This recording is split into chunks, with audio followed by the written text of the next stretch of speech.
ठीक है, तो फिर मैं सेशन को स्टार्ट करता हूँ। 1 मिनट और बचा हुआ है, सेशन को हम कंटिन्यू करते हैं फिर। चलो ठीक है, और बाकी जो लोग अभी तक नहीं जुड़े एक बार उनको इन्फॉर्म कर दो।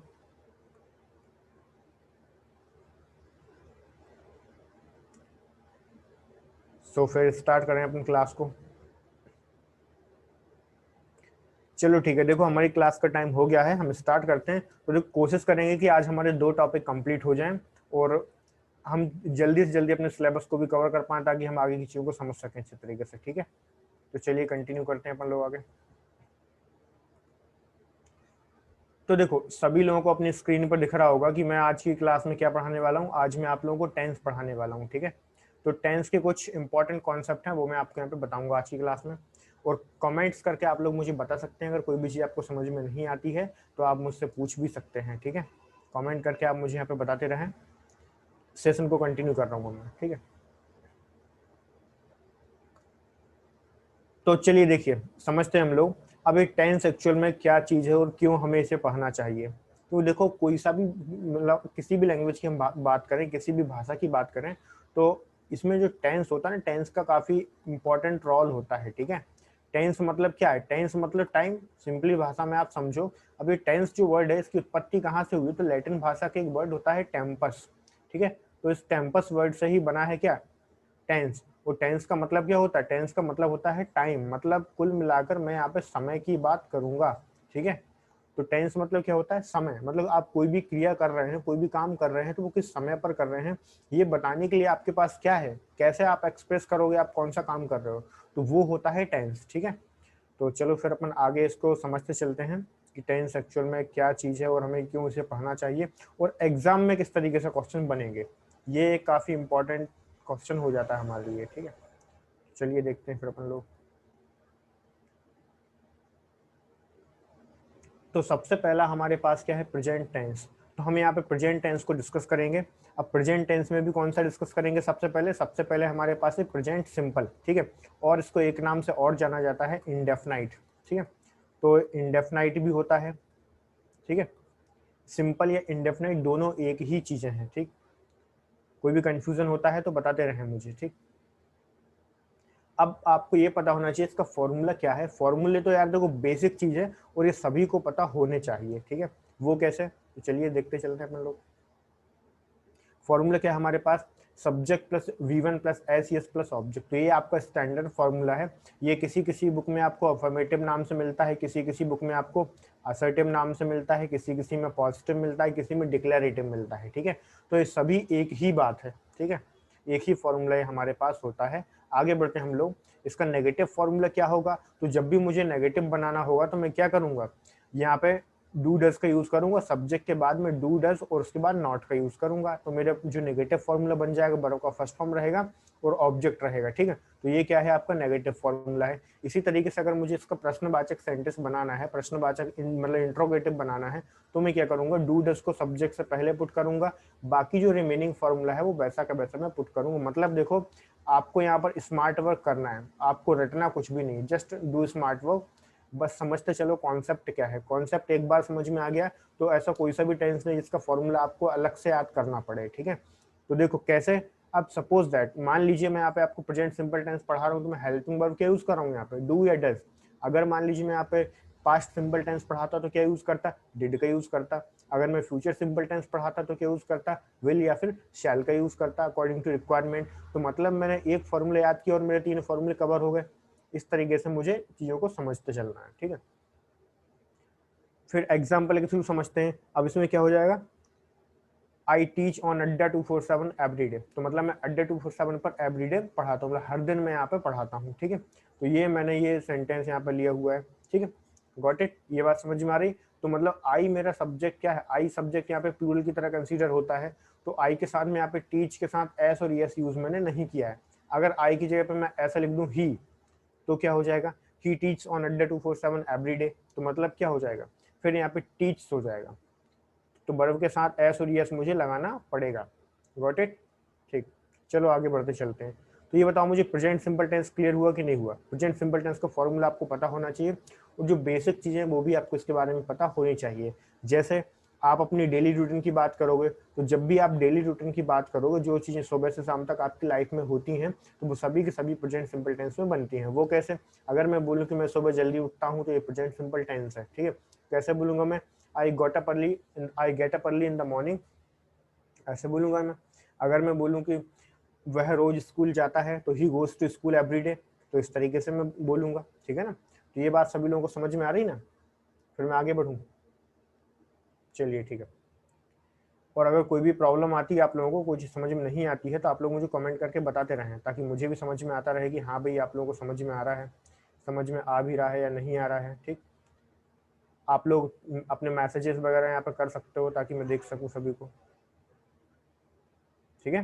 तो चलिए फिर आगे बढ़ते हैं, हम कंटिन्यूस की तरफ मूव करते हैं। तो कंटिन्यूस टेंस क्या होता है? कंटिन्यूस टेंस का मतलब होता है ऐसा टेंस जो जब हम बोल रहे होते हैं तभी कोई क्रिया घट रही होती है, कोई घटना घट रही होती है, तो उसके लिए जो टेंस यूज होता है वो होता है आपका प्रेजेंट कंटिन्यूस टेंस। मतलब बोलते समय कोई काम हो रहा है, ठीक है, तो वो कौन सा टेंस हो जाएगा? Present continuous tense. जैसे भाई मैंने यहाँ पर लिखा कि हम इंग्लिश पढ़ रहे हैं, ठीक है, तो ऐसे लिखोगे ना, हम इंग्लिश पढ़ रहे हैं, क्या हो जाएगा? रहे हैं। तो कैसे बोलेंगे? वी आर स्टडिंग इंग्लिश, कुछ इसी तरीके से बोला जाएगा ना, वी आर स्टडिंग इंग्लिश। मतलब जब हम बोल रहे हैं उसी समय पर हम ये काम कर भी रहे हैं, ठीक है। तो this is what? This is present continuous tense. अब इसका फॉर्मूला क्या होता है? तो देखो इसमें भी थोड़ा सा हमें अपनी अंडरस्टैंडिंग को यूज करना है, बाकी कुछ नहीं है, सारी चीजें आप लोगों को समझ में आएंगी। वो कैसे? तो चलिए देखिए, इसका जो फॉर्मूला होता है वो क्या होता है? सब्जेक्ट के साथ आपको हेल्पिंग वर्ब्स में इज एम आर यूज करना है। क्या यूज करोगे आप? इज एम आर की यूज करोगे। वर्ब का फर्स्ट फॉर्म हम यहाँ पे यूज करेंगे और आईएनजी यूज करेंगे और फिर ऑब्जेक्ट यूज करेंगे, ठीक है। तो ये तो हो गया आपका अफर्मेटिव। असर्टिव भी होता है, पॉजिटिव भी होता है, डिक्लेरेटिव भी यही होता है। इसी तरीके से नेगेटिव की बात करूं तो देखो मैंने कहा था आपसे कि हमें एक फॉर्मूला याद करना है, अलग अलग फॉर्मूले में याद नहीं करूंगा। वहां पर आप डूडल्स यूज कर रहे थे, यहाँ पे क्या कर रहे हो? यहाँ पे इज एम आर यूज कर रहे हो। बाकी कॉन्सेप्ट तो सेम टू सेम है ना। यहाँ पे वर्ब की फर्स्ट फॉर्म में आईएनजी लगा रहे हो, बस दो चीजें एक्स्ट्रा बढ़ी हैं। तो करना क्या है आपको?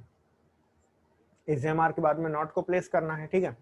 और इंट्रोगेटिव में डूडल्स की जगह पे आप इज एम आर को पुट कर दो, और इज एम आर उसके बाद में इंट्रोगेटिव नेगेटिव होता है तो सब्जेक्ट के बाद आप नॉट आता है। ये तो सभी टेंसेस में एप्लीकेबल होता है, आपको पता होना चाहिए, ठीक है। तो ये फॉर्मूले या तो आप समझ लो या रट लो, कुछ भी करो, कुल मिलाकर आपको याद होने चाहिए, ठीक है। तो ये इंट्रोगेटिव फॉर्मूला हो जाएगा, इंट्रोगेटिव नेगेटिव हो जाएगा, ठीक है। ये इंट्रोगेटिव है, ये नेगेटिव है, इसको इंट्रोगेटिव नेगेटिव कहते हैं, ठीक है। तो ये इंट्रोगेटिव नेगेटिव हो गया। अब चलो कुछ एग्जांपल्स के थ्रू हम लोग इसको समझते चलते हैं, और अगर किसी को कोई भी डाउट या कंफ्यूजन है तो आप लोग मुझे बताते रहें कि भाई हाँ मुझे इस चीज़ में प्रॉब्लम आ रही है, तो मैं आपके डाउट्स भी यहाँ पे क्लियर करता जाऊँगा, ठीक है। चलिए फिर देखते हैं, आगे बढ़ते हैं अपन लोग।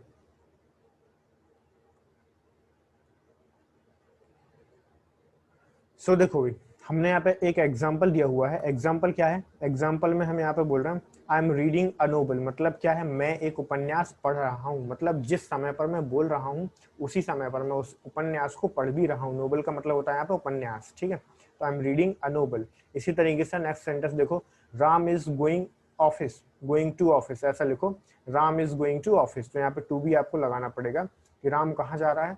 राम जो है ऑफिस जा रहा है। मतलब जिस समय पर मैं बोल रहा हूँ उसी समय पर एक्शन हो भी रहा है। बात समझ रहे हो ना? कुल मिलाकर आप ये समझिए, at the time, at the time अगर कोई भी काम रनिंग स्टेटस में है, चल रहा है, तो वो आपका हो जाएगा continuous tense, present continuous tense. Got it? So next हम यहाँ पे समझते हैं वी आर गेटिंग लेट। तो मतलब क्या हुआ कि हम लेट हो रहे हैं। तो एट द टाइम मैं बोल रहा हूँ, मतलब हम मुझे कहीं जाना है और मैं लेट हो रहा हूँ, तो ऐसे ही तो बोलूंगा कि यार मैं लेट हो रहा हूँ, ठीक है, इस तरीके से आएगा। Got it? ये बात आपको समझ में आना चाहिए। और जो नियर फ्यूचर होता है ना, नियर फ्यूचर, उसको बताने के लिए मैं इसका यूज कर सकता हूँ। वो कैसे? जैसे फॉर एग्जाम्पल अगर मैं आपसे बोलूं I am going to buy a car today, मतलब मैं आज एक कार खरीदने वाला हूँ, तो इसका मतलब क्या हुआ? मतलब मैंने अभी तक कार नहीं खरीदी है। इन फ्यूचर मतलब हो सकता है शाम तक खरीद लूँ, कल तक खरीद लूँ, तो ये क्या नियर फ्यूचर है कि नहीं? नियर फ्यूचर है। आप जब ट्रैवल करते होगे तो आपने रेलवे स्टेशन पे एक अनाउंसमेंट सुना होगा कि the train is arriving on the platform number this particular number, यहाँ पे वो बताते हैं। तो मतलब क्या हुआ, मतलब ये हुआ कि जब ट्रेन आई नहीं होती, ट्रेन आ रही होती है। तो मतलब क्या है, ट्रेन कब आएगी, फ्यूचर में आएगी, नियर फ्यूचर में आएगी। तब बट फिर भी आप टेंस कौन से यूज करते हो, प्रेजेंट कंटिन्यूअस टेंस यूज करते हो। तो कॉन्सेप्ट भी आपको समझते चलना है यहाँ पे, ठीक है। अभी हम बात करते हैं किसी परफेक्ट टेंस की। मैंने पहले आपको बताया थोड़ा सा आपको स्मार्ट वर्क करने की जरूरत है यहाँ पे, ठीक है। थोड़ा सा स्मार्ट वर्क अगर आप करोगे तो सारी चीजें आप लोगों को समझ में आएंगी, ठीक है।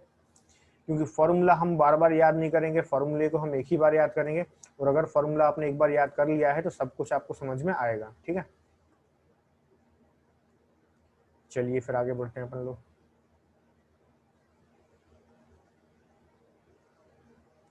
देखो भाई, यहाँ पर मैं परफेक्ट की अगर मैं बात करूं तो परफेक्ट का मतलब क्या होता है आप लोग समझते हो।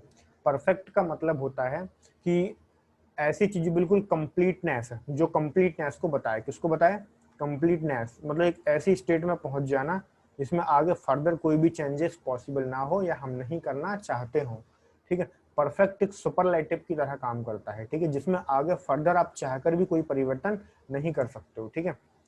डेफिनेशन समझ लो, एन एक्शन विच हैपेंड और completed in the present time.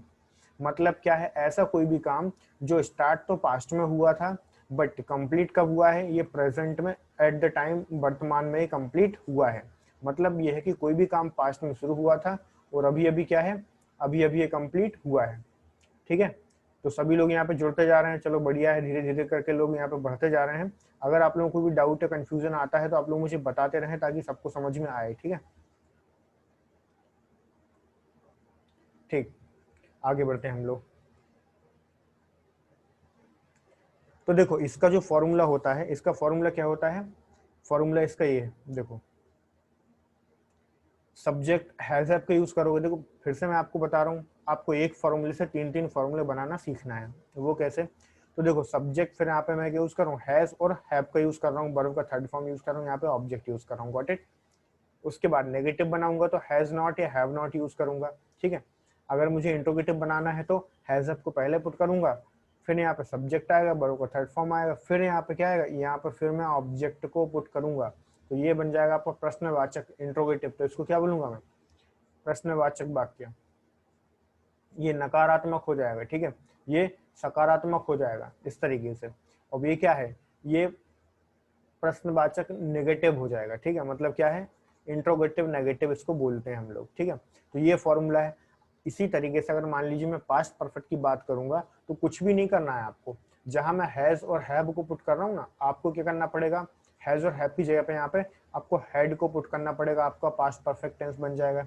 अगर मैं फ्यूचर की बात करूंगा तो विल हैव शैल हैव को पुट कर दीजिए। बाकी सेम टू सेम फॉर्मूला रहने वाला है, बाकी और कोई भी चेंजेस आपको नहीं करने। चलो फिर आगे बढ़ते हैं। कुछ एग्जाम्पल्स मैंने यहाँ पे दिए हुए हैं, उन एग्जाम्पल्स को हम यहाँ पे समझते चलते हैं। तो मैंने यहाँ पर क्या बोला, दीपक हैज गॉन टू स्कूल, मतलब दीपक स्कूल जा चुका है।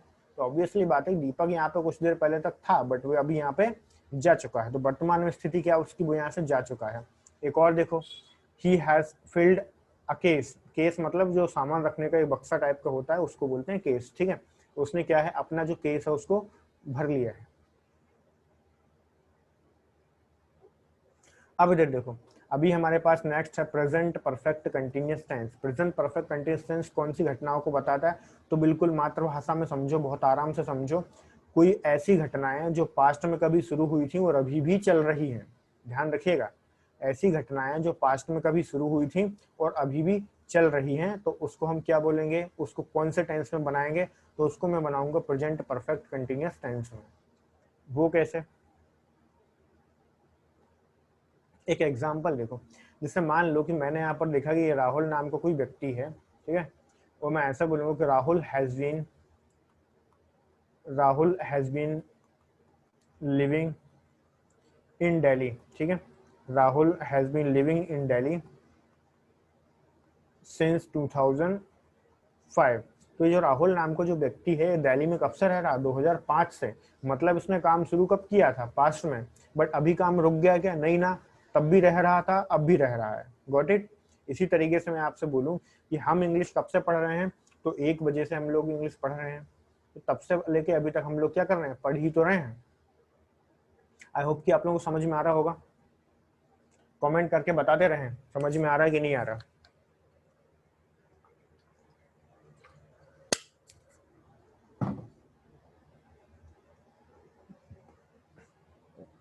बताते हैं आपको, फॉर का यूज बताते हैं, सिंस और फॉर का यूज अभी बता देते हैं। देखो आप लोग पहले एक बार इसके फॉर्मूले को डिस्कस कर लें, फिर सिंस और फॉर को डिस्कस करते हैं।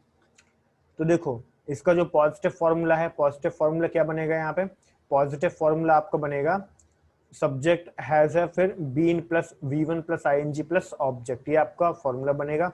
और अकॉर्डिंग टू नीड सिंस और फॉर को मैं यूज करूंगा, ये अफर्मेटिव का फॉर्मूला है, ठीक है। अगर आपको नेगेटिव बनाना है तो नॉट कहाँ पर प्लेस करना है, हैज हैव के बाद में, क्योंकि हेल्पिंग वर्ब यहाँ पे क्या है, हैज हैव, तो इसके बाद में नॉट प्लेस करोगे आप, बाकी का सेम एज कॉपी पेस्ट करते जाना है, ठीक है। अगर मुझे इंट्रोगेटिव बनाना है तो हैज हैव पहले पुट करूंगा, फिर सब्जेक्ट आएगा, फिर बीन आएगा, बड़ों का फर्स्ट फॉर्म आएगा, देन ऑब्जेक्ट। सिंस फॉर फिर मैं अकॉर्डिंग टू नीड यूज करूंगा। अब इंट्रोगेटिव नेगेटिव बनाना है तो फिर कैसे यूज करूंगा, तो उसको भी आप लोग समझते चलिए। मैं यहाँ पर बोलता हूँ हैज हैव, फिर क्या हो जाएगा subject not been plus B1 plus ING plus object since for, तो ये हो जाएगा आपका इंट्रोगेटिव। Got it. उसके बाद एग्जाम्पल के थ्रू आप लोग समझे, यहाँ पे हमने क्या बोला, Rohan has been working in this company since 2010। तो मतलब ये हुआ कि रोहन ने इस कंपनी में कब से काम करना शुरू किया है, 2010 से, और अभी हम बात कब कर रहे हैं, 2020 में। मतलब रोहन जो है 2010 से लेके अभी तक काम कर ही रहा है, काम करना उसने बंद नहीं किया है, ठीक है। अब जितने भी लोगों के डाउट थे कि भाई सिंस और फॉर कहाँ यूज करेंगे, तो वो लोग थोड़ा सा ध्यान से देखिएगा। वो लोग नहीं, जो लोग जिनके डाउट नहीं थे वो भी ध्यान रखें, क्योंकि डाउट उनको भी होगा, ये अलग बात है वो बोले नहीं, ठीक है। तो ध्यान से देखो आप लोग, बताता हूँ।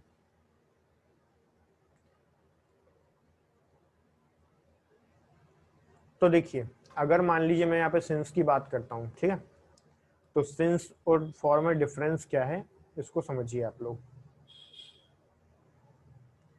तो देखो ये जो सिंस है ना और ये जो फॉर है, कहाँ कहाँ पे यूज करेंगे, सबसे पहली बात सर्टेन टाइम, ठीक है। जब भी मुझे सर्टेन टाइम की बात करनी होगी, इन द सेंस क्या है, निश्चित समय, ठीक है। तो जब भी मैं निश्चित समय की बात करूंगा तो वहां पर मुझे कौन सा प्रपोजिशन यूज करना है, सिंस का यूज करना है। अब आप सोच रहे हो सर ये सर्टेन टाइम निश्चित समय क्या है, तो देखो एग्जाम्पल के थ्रू मैं आपको बताता चल रहा हूँ। जैसे मान लीजिए मैंने यहाँ पे लिखा 8 o'clock, क्लॉक वाइज कोई सा भी टाइम होगा, ठीक है, 8 o'clock घड़ी के अनुसार कोई सा भी समय हो, ठीक है। इसी तरीके से अगर मान लीजिए मैंने किसी डे का नाम लिखा, जैसे like Sunday, Monday, Tuesday, Wednesday, certain है, निश्चित है। अगर मान लीजिए मैंने यहाँ पे मंथ का नाम लिखा, ठीक है, मंथ जैसे मान लो यहाँ पे अक्टूबर चल रहा है तो मैंने क्या लिख दिया, अक्टूबर, ठीक है। तो इस तरीके से मैं अगर इसको लिखूंगा। अगर मान लीजिए मुझे किसी ईयर की बात करना है तो उस ईयर को मैं कैसे लिखूंगा, चलो देखते हैं। जैसे मान लीजिए मैंने ईयर का नाम लिख दिया किसी भी, तो 1996 ईयर है, ठीक है। अगर मैं यहाँ पे लिख दूँ 2020, ठीक है। अगर मैं यहाँ पे सेंचुरी की बात करूँ, ठीक है, सेंचुरी मतलब क्या होता है, जैसे आपने देखा होगा 90s, ठीक है, मतलब एक तरीके से 18th सेंचुरी, 16th सेंचुरी आपने पढ़ा है ना, इस तरीके से 16th सेंचुरी होता है, 18th सेंचुरी होता है। तो इन सभी के साथ क्या यूज होता है, इन सभी के साथ होता है सिंस, इस बात का ध्यान रखिएगा। समझ गए ना सभी लोग, जो चीजें फिक्स होती हैं, जो चीजें निश्चित होती हैं, तो निश्चित के साथ हम क्या यूज करेंगे, निश्चित टाइम के साथ हम यूज करेंगे सिंस का। अब बात करते हैं फॉर की। तो फॉर का यूज कहाँ होता है, तो फॉर का यूज मैं करूंगा अनिश्चित समय के लिए, ध्यान रखिएगा कहाँ यूज होगा, फॉर अनसर्टेन टाइम। तो जब भी मुझे अनिश्चित समय दर्शाना होगा तो अनिश्चित समय के लिए मैं अनसर्टेन टाइम के लिए फॉर का यूज करूंगा। वो कैसे, जैसे सपोज दैट अगर मैंने यहाँ पर बोला 2 days, अब ये बताइए मैं कौन से 2 दिन की बात कर रहा हूँ, ठीक है। अगर मैंने यहाँ पे बोला 5 years, तो कौन से 5 साल की मैं यहाँ पे बात कर रहा हूँ, नहीं पता मुझे, ठीक है। अगर मैंने यहाँ पे बोला 3 hours, तो कौन से 3 घंटे, क्या आप पता लगा पाओगे, नहीं लगा पाओगे ना, ठीक है। अगर मैं बोलूँ कई शताब्दी, सेंचुरी, डिकेड्स, तो मतलब क्या हुआ, तो ऐसी कंडीशन में मुझे यहाँ पे क्या यूज करना पड़ेगा, फॉर। और आसान भाषा में समझो तो ये बताता है समय अंतराल, किसको बताया गया, समय अंतराल को, और सिंस किसको बताएगा, वो निश्चित समय को बताएगा। तो बताओ कमेंट करके, सिंस और फॉर से रिलेटेड कोई डाउट किसी को बचा हो तो पूछो। सिंस और फॉर क्लियर है, फिर मैं आगे बढ़ता हूँ। ठीक है, तो मैंने आपको परफेक्ट कंटिन्यूस तक बता चुका हूँ, फिर मैं आगे बढ़ता हूँ अब पास्ट की तरफ। क्लियर है, ठीक। तो देखिए अभी मैं बात करता हूँ सिंपल पास्ट की। तो देखो मैंने आपको पहले भी कहा था कि थोड़ा सा आप लोग अच्छे तरीके से समझें, ओपनली समझें चीज़ों को, तो सब कुछ बनेगा आप लोगों से, क्योंकि एक ही चीज़ को हम बार बार रिपीट नहीं करेंगे, इससे हमारा टाइम भी बचेगा और आप लोगों को समझ में भी आएगा। थोड़ा सा स्मार्ट वर्क करना है। स्मार्ट वर्क कैसे करना है, तो जैसा कि मैंने आपको बताया था कि प्रेजेंट सिंपल टेंस था, ठीक है। तो प्रेजेंट सिंपल टेंस में मैंने आपको क्या बताया था, प्रेजेंट सिंपल टेंस फॉर्मूला आपका था subject plus V1 plus S plus object. अब अगर मैं पास्ट सिंपल की बात करूंगा तो फॉर्मूला वही है, सब्जेक्ट प्लस V2 यूज करना। वर्ब का क्या यूज करोगे आप, सेकंड फॉर्म। वर्ब का सेकंड फॉर्म यूज होगा, बाकी का फॉर्मूला एज इट इज रहेगा। वो कैसे, देखो आप लोग यहाँ पे क्या है, subject V2 plus object, simple है फॉर्मूला। और वहां पर मैं डू डस का यूज कर रहा था, यहाँ पे क्या यूज कर रहा हूँ, डिड का यूज कर रहा हूँ, ठीक है। तो आई डोंट थिंक कि मुझे सारी चीजों को बार बार रिपीट करने की जरूरत है। बता दो, समझ में आ रही ना बात है। ये आपको सब कुछ रिकॉर्डेड तो मिल जाएगा, आप वहां पर भी देख सकते हो, और पीडीएफ फॉर्म में आप उसको देख सकते हो, ठीक है।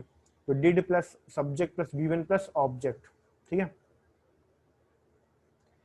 आप अगर लिखते जाएं तो भी अच्छा है, स्क्रीनशॉट लेते जाएं तो भी अच्छा है, ठीक है। नोट्स भी आपको मिल जाएंगे, so don't worry about that, ठीक। तो हमने क्या बोला, did plus subject plus V1 plus object, ये हो गया, ठीक है।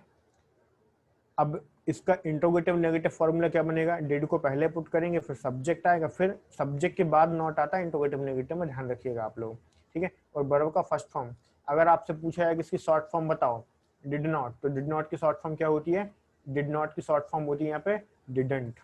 गॉट इट, ये पता होना चाहिए।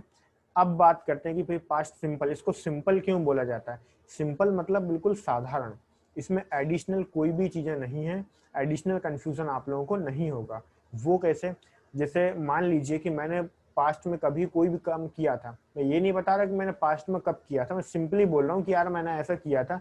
जैसे मान लीजिए मैंने यहाँ पर बोला कि मैं जो है गोवा गया हुआ था, तो कैसे बोलूंगा मैं, ऐसे बोलूंगा ना, आई वेंट टू गोवा। अब मैंने आपको ये तो नहीं बताया मैं कब गया था, नहीं बताया ना, ऑफ कोर्स बिल्कुल नहीं बताया मैंने आपको। तो मतलब ये कौन सा टेंस है, ये आपका है past tense, past simple tense. मतलब पास्ट में कभी कोई घटना हुई थी, बस हमने आपको वो बता दी, कैसे हुई थी, क्यों हुई थी, अब ये बताना बिल्कुल भी जरूरी नहीं है, ठीक है।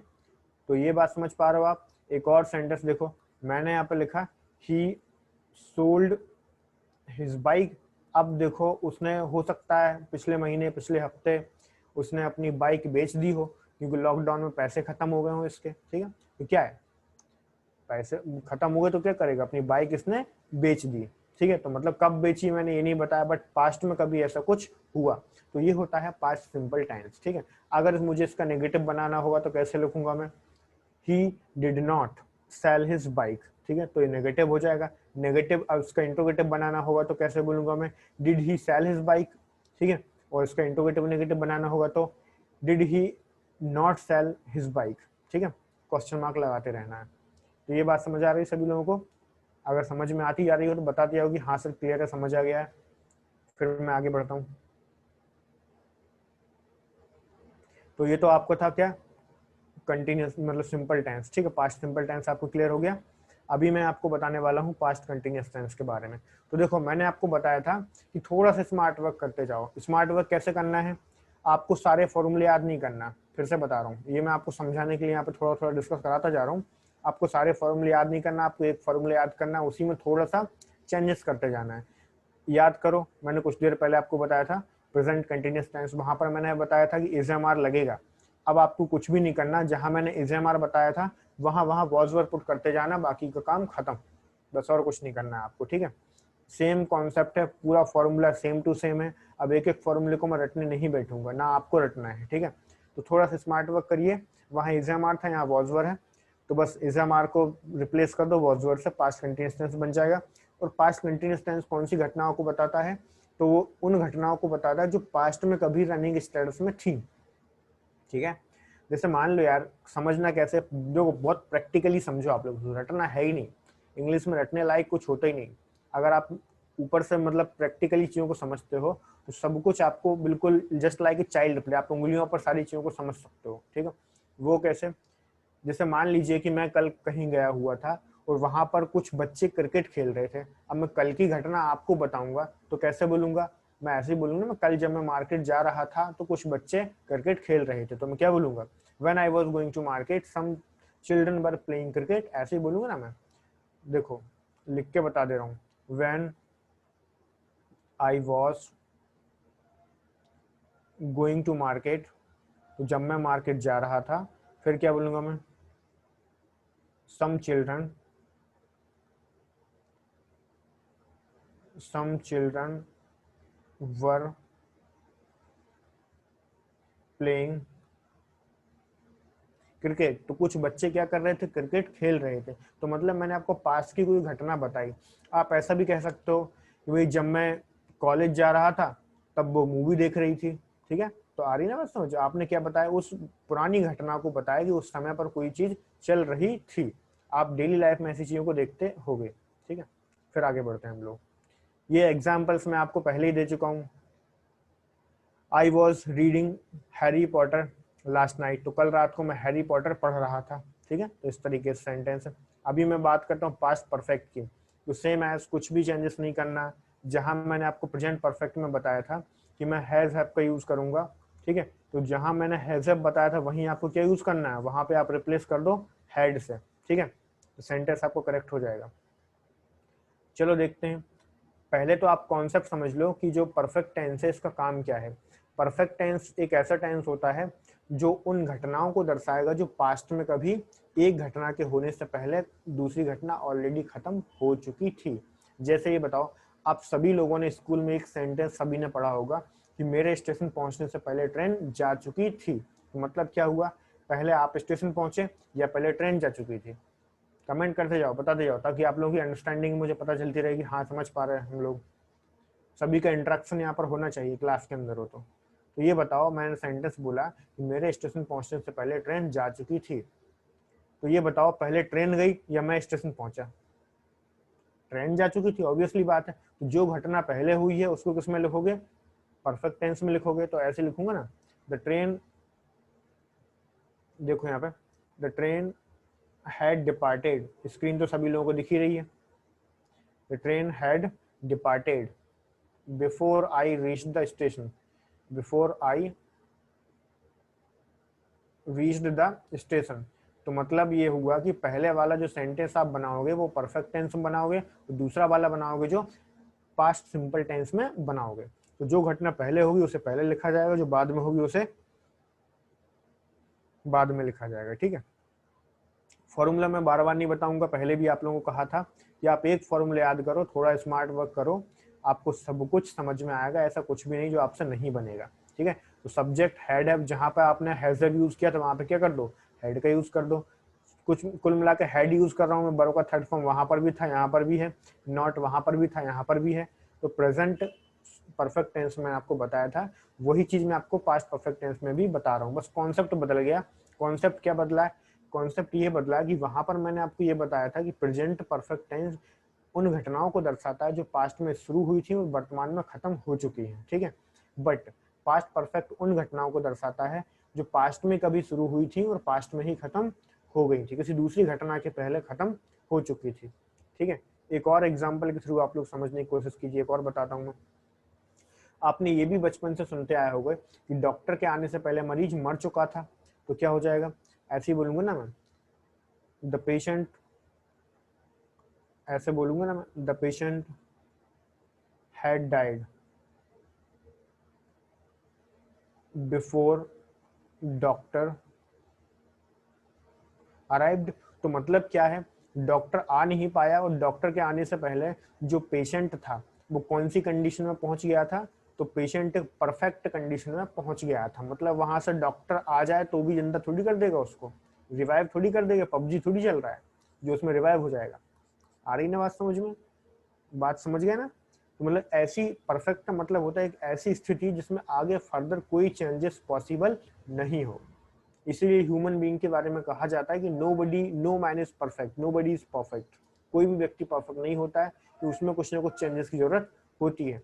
बट यहाँ पर अब ये पेशेंट है, अब ये मर चुका है, तो ये तो भाई सीधी सी बात है कि ये यहाँ पे क्या हो गया, ये जो पर्सन है, तो ये जो पर्सन है ये क्या हो गया, ये एक तरीके से परफेक्ट स्थिति में पहुंच गया। अब आप चाहकर भी इसकी स्थिति में कोई परिवर्तन नहीं कर सकते हो। Got it?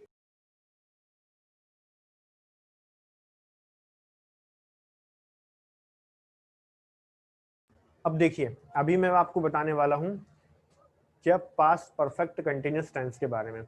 अब ये जो पास्ट परफेक्ट कंटिन्यूअस टेंस है, इसके साथ प्रॉपर्टी क्या है? तो देखो, पास्ट परफेक्ट कंटिन्यूअस टेंस एक ऐसा टेंस होता है जो उन घटनाओं को दर्शाता है जो पास्ट में कभी शुरू हुई थी, कुछ समय तक कंटिन्यू चलती रही। ध्यान रखिएगा, पूरी बात को ध्यान से सुनना। ऐसी घटनाएं जो पास्ट में कभी शुरू हुई थी और कुछ समय तक कंटिन्यू चलती रही और पास्ट में ही खत्म हो गई। इसका फॉर्मूला क्या है? देखो, जिस तरीके से मैंने प्रेजेंट परफेक्ट टेंस का, प्रेजेंट परफेक्ट कंटिन्यूअस का फॉर्मूला बताया था, सेम एज ये फॉर्मूला है। वहां हैज जब यूज किया था आपने, यहाँ पे क्या करना है, हैड का यूज करना है। फॉर्मूला एक ही याद करना है, उसी फॉर्मूले को मैं हर जगह अप्लाई करता जाऊंगा। ठीक है, बाकी सिंस फॉर का यूज आपको पता है कैसे यूज करना है। एग्जाम्पल देखो, एग्जाम्पल के थ्रू मैं आपको बताऊं, शीतल हैड बीन स्टडिंग अब्रॉड। तो शीतल कहाँ पर पढ़ रही है? अब्रॉड में पढ़ रही है, बाहर पढ़ रही है। कब से पढ़ रही है? Since 2001 to 2005। 2001 से लेकर 2005 तक पढ़ रही थी। और मैं बात कब कर रहा हूँ? 2020 में। समझ गए? मतलब मेरे लिए 2001 भी पास्ट है और 2005 भी पास्ट है। बट इनके बीच में जो 4 साल का जो गैप रहा है ना, इस 4 साल के गैप में तो काम कंटिन्यू चलता रहा ना। पास्ट में शुरू हुआ, कुछ समय तक कंटिन्यू चलता रहा और पास्ट में ही खत्म हो गया। तो बता दो सभी लोगों को क्लियर है? कमेंट कर दो कि भाई हाँ समझ में आ गया। फिर आपको भविष्य दिखाते हैं। बताओ, अरे कमेंट करो यार। क्लियर है? तो भविष्य देखने के लिए तैयार हो? चलो ठीक। सो चलिए देखिए, भविष्य दिखाते हैं फिर आप लोगों को। चलिए देखो भाई, अब हम आते हैं फ्यूचर सिंपल की तरफ। ठीक है, अब इसी को हम इंडेफिनाइट भी कह सकते हैं। ठीक है, जो सिंपल है वही इंडेफिनाइट है। ठीक है, जैसे चलो समझते चलते हैं। इसकी साधारण बोलते हैं। साधारण इन द सेंस, आप देखो डेली लाइफ में कितने सारे प्लान बनाते हो। ठीक है, डेली लाइफ में कितनी सारी चीजें बोलते हो। सभी लोग सोचते हो कि मैं सुबह जल्दी उठूंगा। ठीक है, सुबह 4 बजे उठकर दौड़ने जाऊंगा, है ना? सोचते हो सब लोग, मैं भी सोचता हूँ। लेकिन सोचते ही है ना, अपन जाते कहाँ? तो बहुत कम लोग हैं जो जाते हैं। तो कुल मिलाकर ये क्या है, ये एक तरीके से सिंपल है। ठीक है, बहुत ही साधारण जो बात है ना, जो चीज साधारण होती है उसको इस तरीके से हम उसको बोलेंगे। ठीक है, जैसे मैंने यहाँ पर बोला कि I will go for a morning, I will go for a morning walk. ठीक है, तो मैं कहाँ पर जाऊंगा? मैं मॉर्निंग वॉक पर, मॉर्निंग वॉक पर जाऊंगा, बट मैं गया नहीं ना अभी।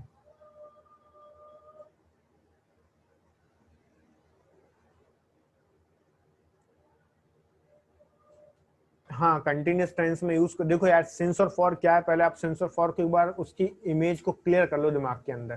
ठीक है, सिंस और फॉर कुछ नहीं है, सिर्फ एक प्रपोजिशन है। ठीक है, क्या है? प्रपोजिशन। और जहां भी मुझे रिक्वायरमेंट होगी टाइम की, वहां वहां पर मैं इनका यूज करता चलूंगा। ठीक है, तो ऐसा कोई नहीं है, ऐसा फिक्स नहीं है कि आपको वहां पर यूज करना है। ठीक, अब एग्जाम्पल देखो, पहले इसका फॉर्मूला भी देख लो। फॉर्मूला क्या होगा इसका? सिंपली फॉर्मूला इसका होता है सब्जेक्ट प्लस विल या फिर शैल। फिर क्या यूज करोगे? वर्ब का first form, then we will use their object. बिल्कुल सिंपल बात जो बोलोगे वही सिंपल है, कुछ एडिशनल इसमें नहीं रहेगा। कुछ एग्जाम्पल देखते हैं हम यहाँ पे। We shall go to school tomorrow, तो कल हम स्कूल जाएंगे। अभी फिक्स थोड़ी ना है, कल हमारा प्लान बदल जाए तो। आगे देखते हैं, you will read a book, आप एक किताब पढ़ोगे। ठीक है, बट क्या पता किताब के बजाय कुछ और पढ़ने लगो। ठीक है, तो मतलब चीजें बदल रही ना, समझ रहे ना बात को। आगे बढ़ते हैं। फ्यूचर कंटिन्यूस, फ्यूचर कंटिन्यूस मतलब क्या है? आप ऐसा सोचते हो कि यार हम ऐसा कर रहे होंगे। ठीक है, क्या है? आप ऐसा बोलते हो भविष्य में मैं ऐसा कर रहा होऊंगा, तो वो क्या होता है? वो आपका होता है फ्यूचर कंटिन्यूस टेंस। इसका फॉर्मूला क्या होता है? तो सिंपली बात यहाँ पे है, आपका सब्जेक्ट आ जाएगा, विल आ जाएगा। ठीक है, उसके बाद में आप यहाँ पे शैल का भी यूज कर सकते हो, विल शैल। ठीक है, फिर आप यहाँ पे बी का यूज करोगे, बी वन का यूज करोगे, आईएनजी का यूज करोगे। ठीक है, और फिर आप यहाँ पे ऑब्जेक्ट का यूज करो, ये इसके थ्रू आप समझ सकते हो। सब्जेक्ट ये हो गया, शैल भी हो गया, ठीक है, वर्ब का फर्स्ट फॉर्म आईएनजी हो गया, फिर ऑब्जेक्ट हो गया। ये फॉर्मूला ही लिखा हुआ है, समझाने के लिए मैंने आई और बी भी इसके साथ लिखता गया हूँ कि सब्जेक्ट क्या है, ठीक है। ये सब सब्जेक्ट्स हैं और इसके फॉर्मूले हैं, ठीक है। अब आगे देखते हैं हम इसके एग्जाम्पल्स को। एग्जाम्पल क्या है इसके, एग्जाम्पल समझो आप लोग यहाँ पे। We shall be coming to your house, मतलब क्या है, हम आपके घर आ रहे होंगे, बट कब आ रहे होंगे ये मैंने नहीं बताया, ठीक है। समझे ना बात को, कि हम आपके घर आ रहे होंगे तो मतलब भविष्य में कोई भी काम हम रनिंग स्टेटस में कर रहे होंगे, या फिर कोई भी काम आपका भविष्य में चल रहा होगा, ठीक है। एक और एग्जाम्पल देखो, we will be playing football in evening, तो मतलब क्या है, शाम को हम फुटबॉल खेल रहे होंगे, तो मतलब हम अभी बात कब कर रहे हैं, दोपहर के टाइम में, तो फुटबॉल हम शाम को खेल रहे होंगे, ऐसा बोला मैंने, ठीक है। इसी तरीके से हम कह सकते हैं हम एक सरकारी नौकरी कर रहे होंगे, तो कैसे बोलोगे, ट्रांसलेट करके बताओ सभी लोग कमेंट बॉक्स में, हम एक सरकारी नौकरी कर रहे होंगे, सभी लोग यहाँ पे कमेंट करके बताओ। ये कंटिन्यूस टेंस का फ्यूचर कंटिन्यूस।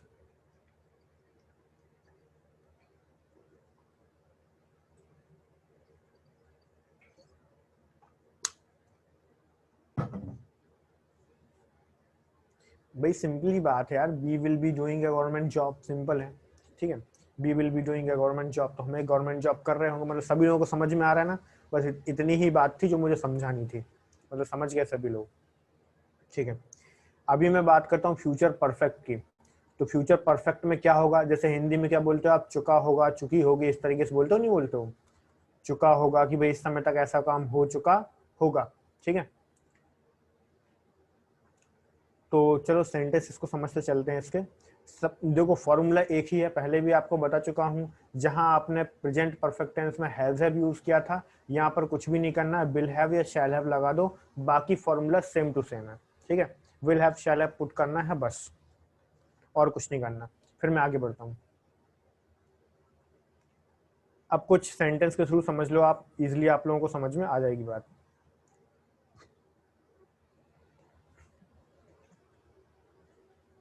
सो देखो भाई एग्जाम्पल समझते हैं हम यहाँ पे। They will have played the match before the sun sets, मतलब क्या, हमने ये बोला कि सूर्य अस्त होने से पहले वे क्रिकेट या जो भी मैच है वो खेल चुके होंगे, मतलब अभी नहीं खेले ना, कब, अभी सूर्यास्त भी नहीं हुआ, ठीक है, सनसेट भी नहीं हुआ, तो सनसेट होने से पहले पहले वो एक मैच खेल चुके होंगे। समझ गया ना बात को।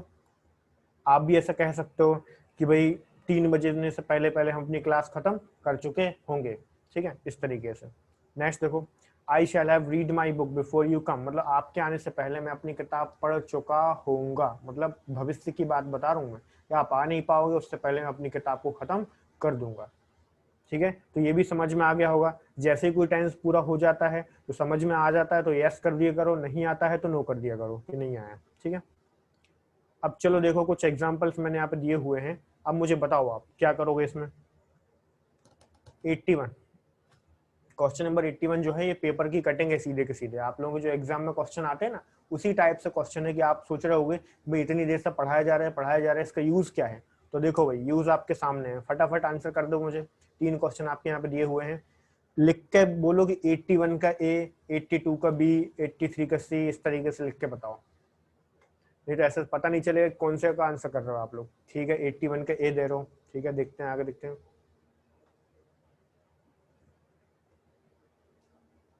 81 का ए लगाया, ठीक है शुभम, ठीक है।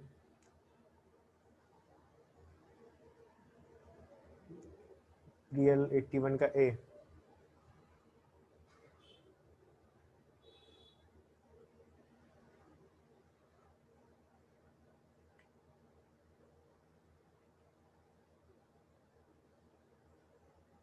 एट्टी वन का बी एंड 82 का ए।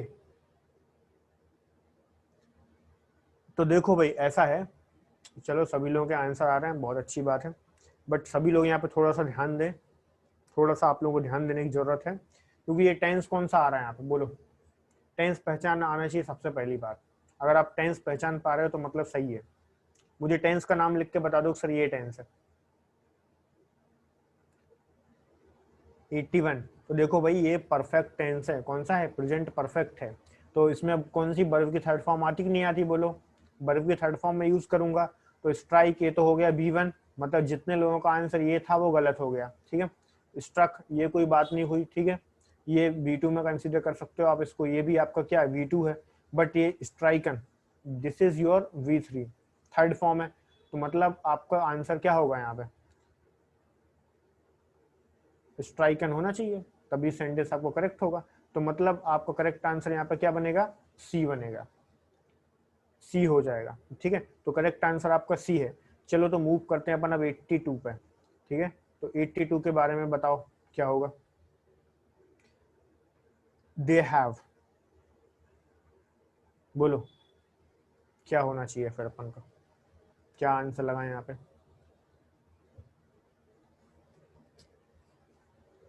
बोलो,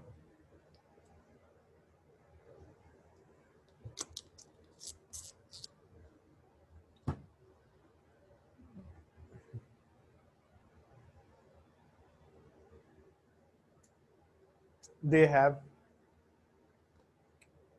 शेयर्ड द शीप, ठीक है,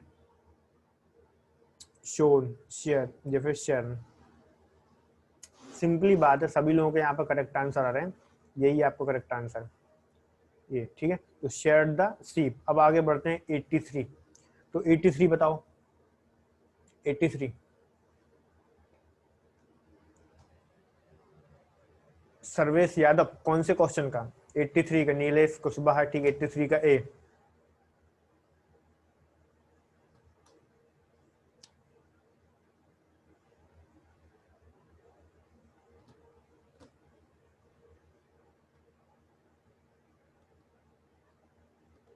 83 का भी, क्राइस्ट फॉरगिव हिज क्रूसीफायर्स, या फिर फॉरगिव फॉरगिवन, ठीक, क्या होगा, फॉरगॉट। 83 का भाई करेक्ट आंसर यहाँ पर बनेगा आपका बी, ठीक है। क्यों, क्योंकि यहाँ पे आपका सब्जेक्ट क्या है, क्राइस्ट। अगर मैं इसे प्रेजेंट सिंपल टेंस में बोलता तो मुझे कुछ यहाँ पे इस तरीके से लिखना पड़ता, फॉरगिव्स। तो या तो यहाँ पे फॉरगिव्स होता तो मेरा आंसर करेक्ट हो जाता, बट फॉरगिव्स नहीं है, तो मतलब करेक्ट आंसर क्या है, फॉरगिव। Got it. अब V3 आएगा नहीं क्योंकि यहाँ पे परफेक्ट टेंस नहीं है, तो बचा क्या आपका, भूलने वाली की बात नहीं हो रही थी, ये तो एलिमिनेट हो गया वैसे ही, इसका कोई मतलब ही नहीं सेंटेंस से। तो क्या है, फॉरगिव। समझ गए ना सभी लोग। तो जो क्राइस्ट हैं वो फॉरगिव कर देते हैं, माफ कर देते हैं किसको, क्रूसीफायर्स को, मतलब जो कोई गलत काम करता है ना तो उसको वो माफ कर देते हैं, क्राइस्ट, ऐसा बोल रहे हो आप, ठीक है। फिर आगे बढ़ते हैं हम लोग। ये जो नेक्स्ट क्वेश्चन है ये बताओ जरा,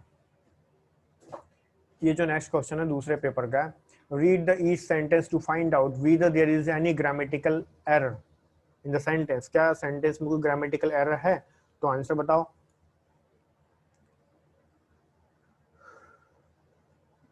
81 का आंसर करें सभी लोग।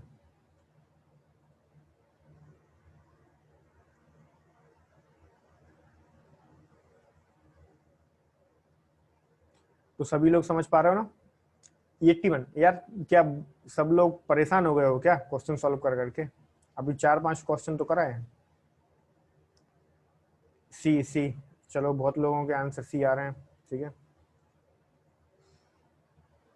देखो यहाँ पे थोड़ा सा मैंने लेबल चेंज किया हुआ है इसका, वो कैसे, ध्यान से देखो आप सभी लोग। And Indian ship laden with, laden मतलब लदा हुआ, विद मर्चेंडाइज। आगे बढ़ते हैं, got drowned in the Pacific ocean. तो ध्यान रहे एक बात, अगर मैं कहीं पर भी ये वर्ड यूज करूंगा,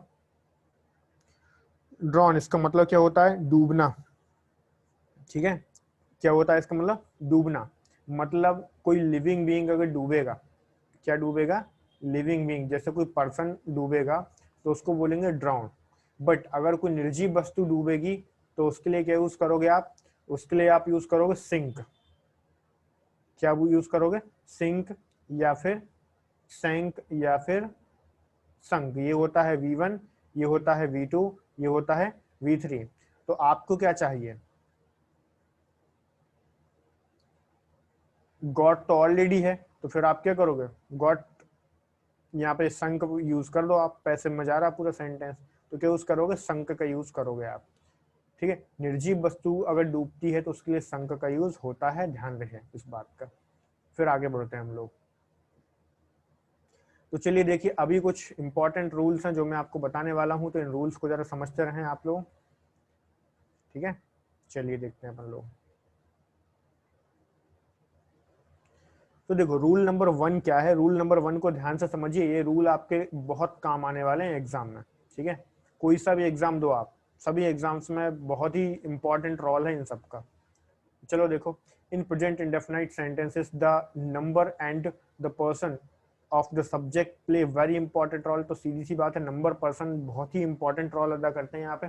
आगे देखते हैं, if the subject is singular third person तो एफिक्स एस और ई एस। तो क्या करेंगे, अगर आपका सब्जेक्ट प्रेजेंट सिंपल टेंस में सिंगुलर होता तो एस और एस का यूज करते हैं, पहले भी बता चुका हूँ, ठीक है। आगे देखते हैं, if the verb ends in any of the following, अगर कोई सी भी वर्ब डबल एस पर खत्म होती है, ओ पर खत्म होती है, एक्स पर खत्म होती है, जेड पर खत्म होती है, एस एच पर खत्म होती है, या फिर सी एच पर खत्म होती है, तो उसका जब भी मुझे लगाना होगा एस ई एस, तो क्या यूज करूंगा मैं इनके साथ, ई एस का यूज करूंगा, ठीक है। जैसे एग्जाम्पल देखो, पास तो डबल एस पर खत्म हो रहा, पास तो क्या कर दिया, पास एस तो ई एस लगाया ना बाद में मैंने, देखो ई एस का यूज किया है। इसी तरीके से इसमें देखो, मैंने देखा कि यहाँ पे क्या मिस, तो क्या कर दिया मैंने, मिसेस तो ई एस लगाया कि नहीं लगाया। इसी तरीके से यहाँ पे देखो डू, तो डू को क्या बदल देता हूँ, डस। मिक्स को क्या कर दिया मैंने, मिक्सेस। फिक्स को फिक्सेस, ईटीसी। बात समझ गया ना। चलो फिर आगे बढ़ते हैं। नेक्स्ट रूल नंबर 2 क्या है, रूल नंबर 2 समझिए, when the main verb is in future tense use present simple in clause with if। मतलब देखो, जहां पर आप आसान भाषा में समझो, अगर कहीं पर भी कोई भी कंडीशन लग गई है, क्या लग गई है, कंडीशन, तो ध्यान रखिएगा जिस टेंस में जिस क्लॉज के साथ कंडीशन लगी है, और वो अगर फ्यूचर टेंस दिया हुआ है, समझ लीजिए कि जिसमें कंडीशन है वो वाला सेंटेंस आपका प्रेजेंट सिंपल में बनेगा। किसमें बनेगा, प्रेजेंट सिंपल में बनेगा। बहुत ही आसान भाषा में आपको बता रहा हूँ। एग्जाम्पल देखो आप यहाँ पे, मैंने यहाँ पर क्या बोला, we shall bet till she arrives. तो देखो भाई, यहाँ पे कंडीशन कहाँ से लगी, ये कंडीशन बट टिल लग गया। आ रही ना बस, समझो, हाईलाइट करता जा रहा हूँ ताकि आप लोगों को समझ में आए। टिल सी अराइव्स, तो अराइव्स मतलब क्या, वर्ब की फर्स्ट फॉर्म में एस एस कहाँ लगाते हैं, प्रेजेंट सिंपल टेंस में। तो टिल के बाद जो सेंटेंस आया है वो मैंने प्रेजेंट सिंपल टेंस में बनाया। बताओ समझ गए सभी लोग। जब भी कोई कंडीशनल वर्ड आएगा तो वो डबल फ्यूचर टेंस एक साथ यूज नहीं करते हैं। तो जो इफ क्लॉज है, जो कंडीशनल क्लॉज है, वो हमेशा प्रेजेंट सिंपल टेंस में बनाया जाता है। इस बात का ध्यान रखें।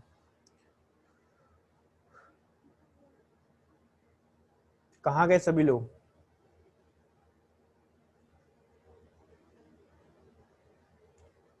अरे समझ में आ रहा है कि नहीं आ रहा है, बताते चलो कि हाँ से समझ में आ रहा है, क्लियर है, ठीक है।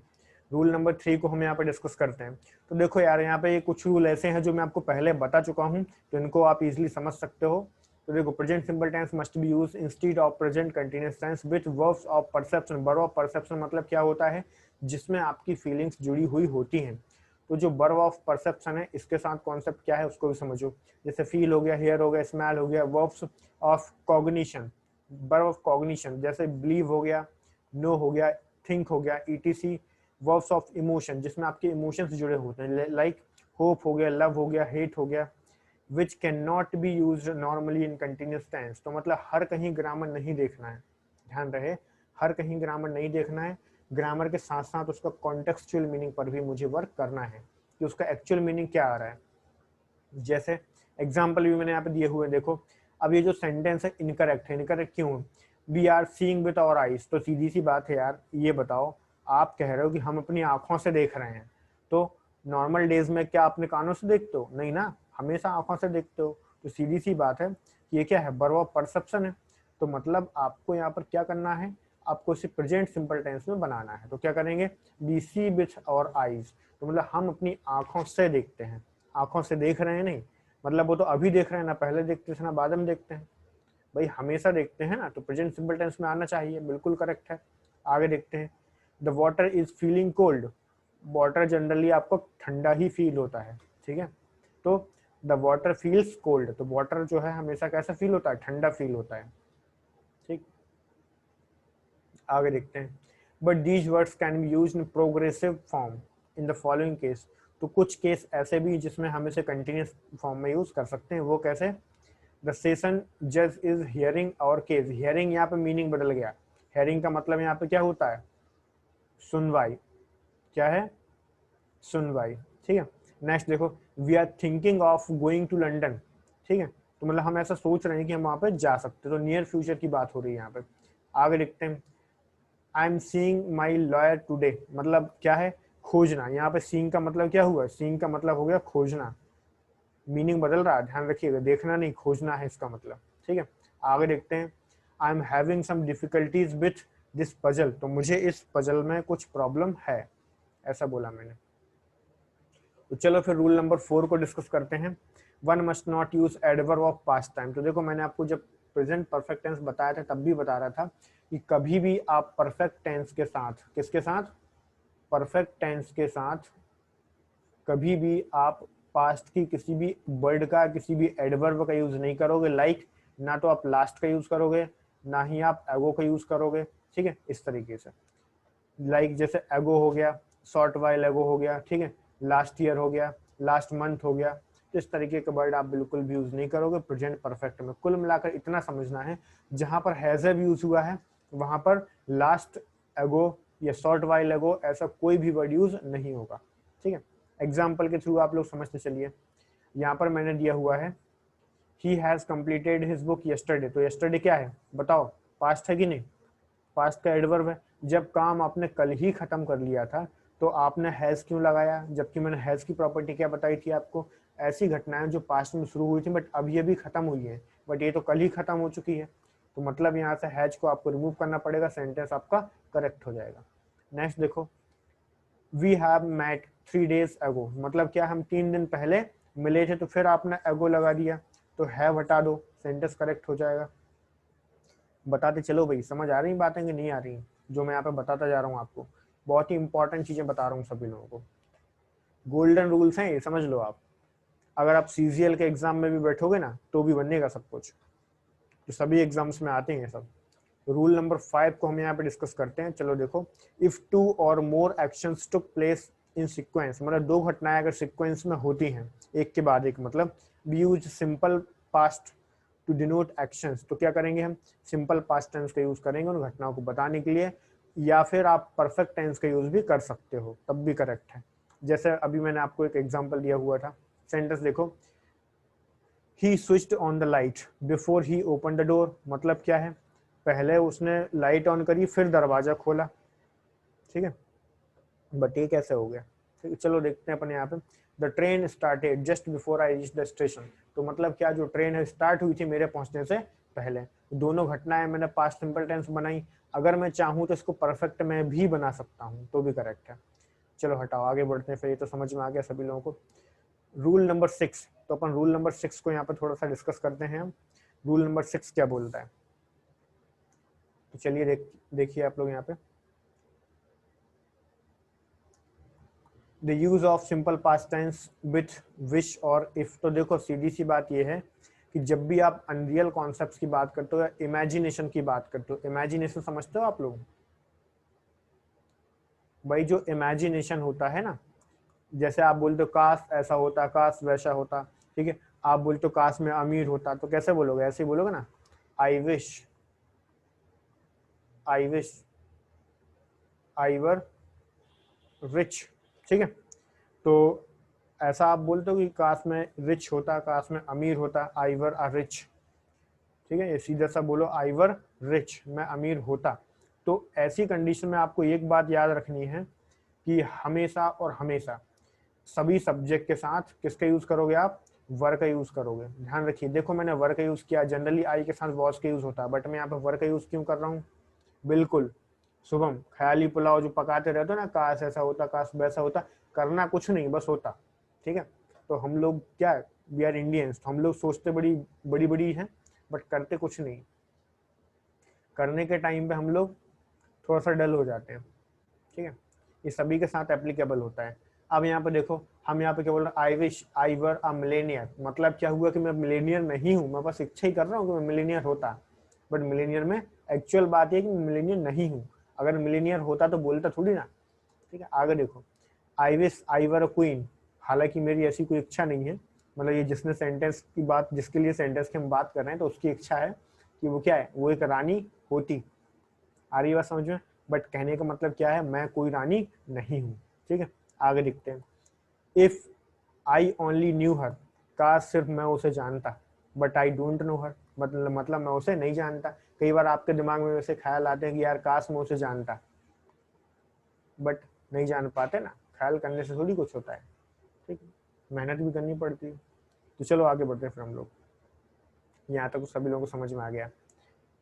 तो भाई देखो, रूल नंबर 8 को अपन अब यहाँ पे डिस्कस करते हैं। रूल नंबर 8 क्या बोलता है, तो देखो, use of past continuous with when and while. तो व्हेन एंड वाइल के साथ कैसे यूज करोगे, चलो देखो आप यहाँ पे, when is usually used when one action was completed and another action was going on. मतलब क्या है, जब एक घटना खत्म हो चुकी है और दूसरी घटना शुरू हो रही, तब किसका यूज होगा, वैन का। वाइल का यूज कब करोगे, जब दो घटनाएं साथ साथ चलती हैं।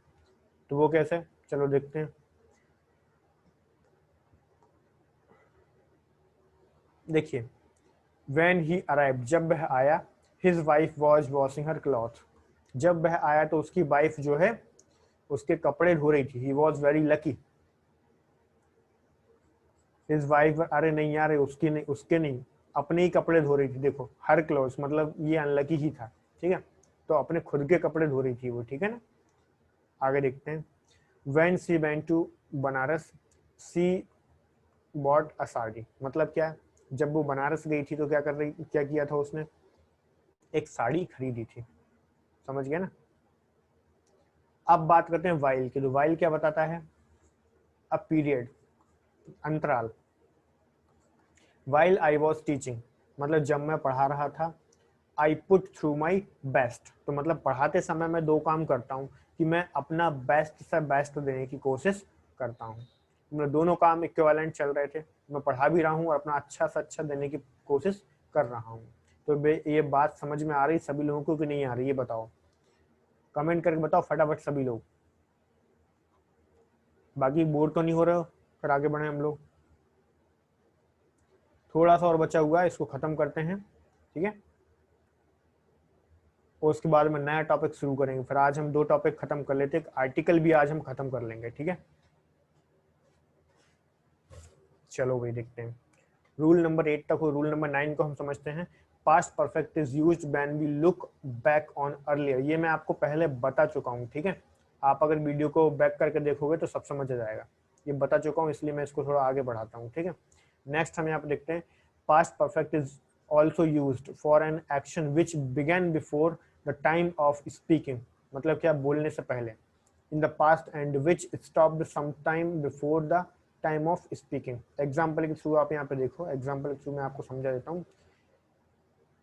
He had served in the bank for 20 years। मतलब क्या है, उसने 20 साल तक बैंक में अपनी सर्विसेज दी हैं। आगे बढ़ते हैं हम यहाँ पे। Then he retired and established his business। उसके बाद क्या हुआ, वो रिटायर हुआ और अपना बिजनेस स्टेबल किया। His children were not well settled, but उसके जो बच्चे थे वो वेल सेटल्ड नहीं थे। ठीक है, ऐसा है। फिर हम आगे बढ़ते हैं, rule number 11। Past perfect continuous tense is used when the action began before. ये मैं आपको पहले बता चुका हूँ। कहने का मतलब ये है कि पास्ट परफेक्ट टेंस जो है उन घटनाओं को बताता है जब पास्ट में एक घटना से पहले दूसरी घटना ऑलरेडी कंप्लीट हो चुकी थी। तो वही बात यहाँ पर लिखी हुई है जो मैं आपको पहले भी बता चुका हूँ। तो कुछ रूल यहाँ पर रिपीट हो गए हैं। ठीक है, आगे बढ़ते हैं। रूल नंबर 12 क्या बोलता है, इसको भी समझ लेते हैं। When two actions are to be taken place on same time. फिर आगे बढ़ते हैं थोड़ा सा। तो भाई देखो, यहाँ पे समझिए आप सभी लोग। तो हमने क्या बोला यहाँ पे, same time on some future time. We use future perfect tense for the action completed first and present simple tense. मैंने आपको पहले ही बताया कि अगर आपको दो टेंस दिखाई देते हैं, तो दो टेंस में से एक आपका फ्यूचर में है। क्या है, एक आपका फ्यूचर में है, तो आप सीधा सा फंडा याद रखो, फालतू चीज में फंसने की जरूरत नहीं। फ्यूचर सिंपल टेंस है तो दूसरे वाले में हमेशा और हमेशा क्या आएगा, प्रेजेंट सिंपल टेंस आएगा। बस आप इतना याद रखो, क्या आएगा, प्रेजेंट सिंपल या प्रेजेंट इंडेफिनाइट। ठीक है, चलो आगे बढ़ते हैं फिर हम लोग। रूल नंबर 13 क्या है, future perfect tense is also used for such incidents, तो इन इंसिडेंट्स के लिए फ्यूचर परफेक्ट टेंस का यूज भी करते हैं। About which we presume that another person had the knowledge of that incident और the action is already completed, ये भी मैं आपको पहले बता चुका हूँ। वो कैसे, एग्जाम्पल देखो, मतलब आप बोलते हो ना ऐसा हो चुका होगा, बट आपको लगता है ऐसा हो चुका होगा, बट हुआ है नहीं हुआ है, ये कंफर्मेशन नहीं होता है। देखो यहाँ पर हमने यहाँ पे बोला you will have heard about mother Teresa, मतलब क्या हुआ, आपने मदर टेरेसा के बारे में, आवाज नहीं आ रही क्या, किस किस को आवाज का इश्यू आ रहा है भाई बताओ, बाकी लोगों को आवाज क्लियर है या नहीं है?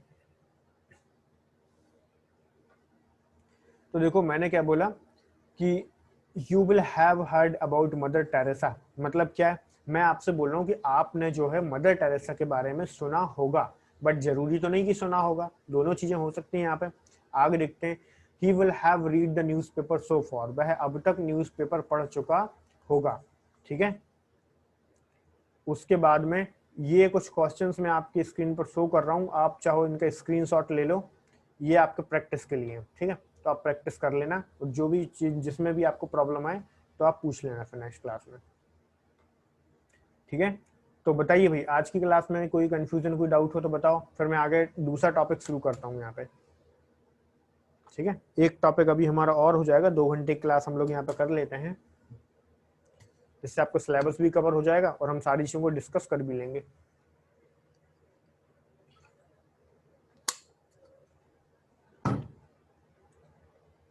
तो क्लियर है ना सभी लोगों को, फिर मैं आगे बढ़ूं।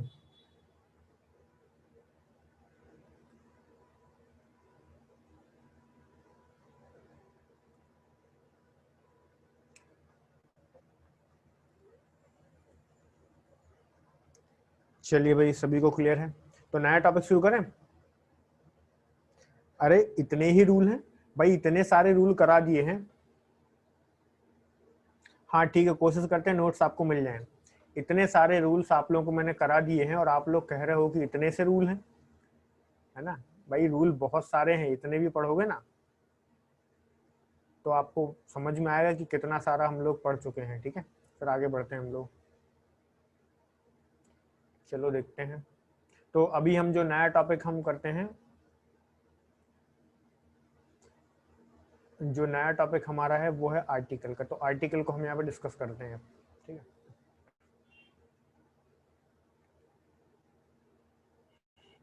तो ये बताइए, सभी लोगों की स्क्रीन पर आर्टिकल दिख रहा है या नहीं दिख रहा है, बताओ मुझे, आर्टिकल सभी लोगों को दिखाई दे रहा है स्क्रीन पर?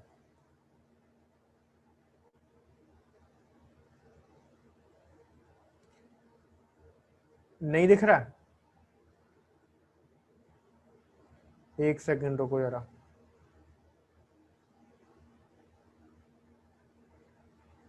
एक सेकंड रुक जाओ जरा, अभी करते हैं।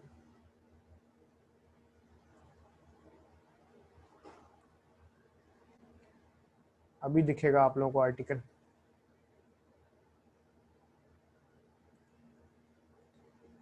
तो रुकिए जरा, अभी दिखेगा आपको आर्टिकल भी दिखेगा। चलो देखो, अब दिखने लगा होगा।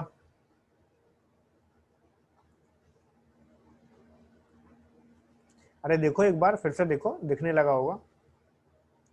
आप लोग तो मान ही नहीं रहे हो, दिख रहा है ना, हाँ ठीक। फिर आगे बढ़ते हैं हम लोग। सो देखो भाई, आर्टिकल्स एक्चुअल में होते क्या हैं, अब ये समझना थोड़ा सा इंपॉर्टेंट है, ठीक है। इनको हम डिटर्मिनर्स भी कह सकते हैं, ठीक है। चलिए देखते हैं।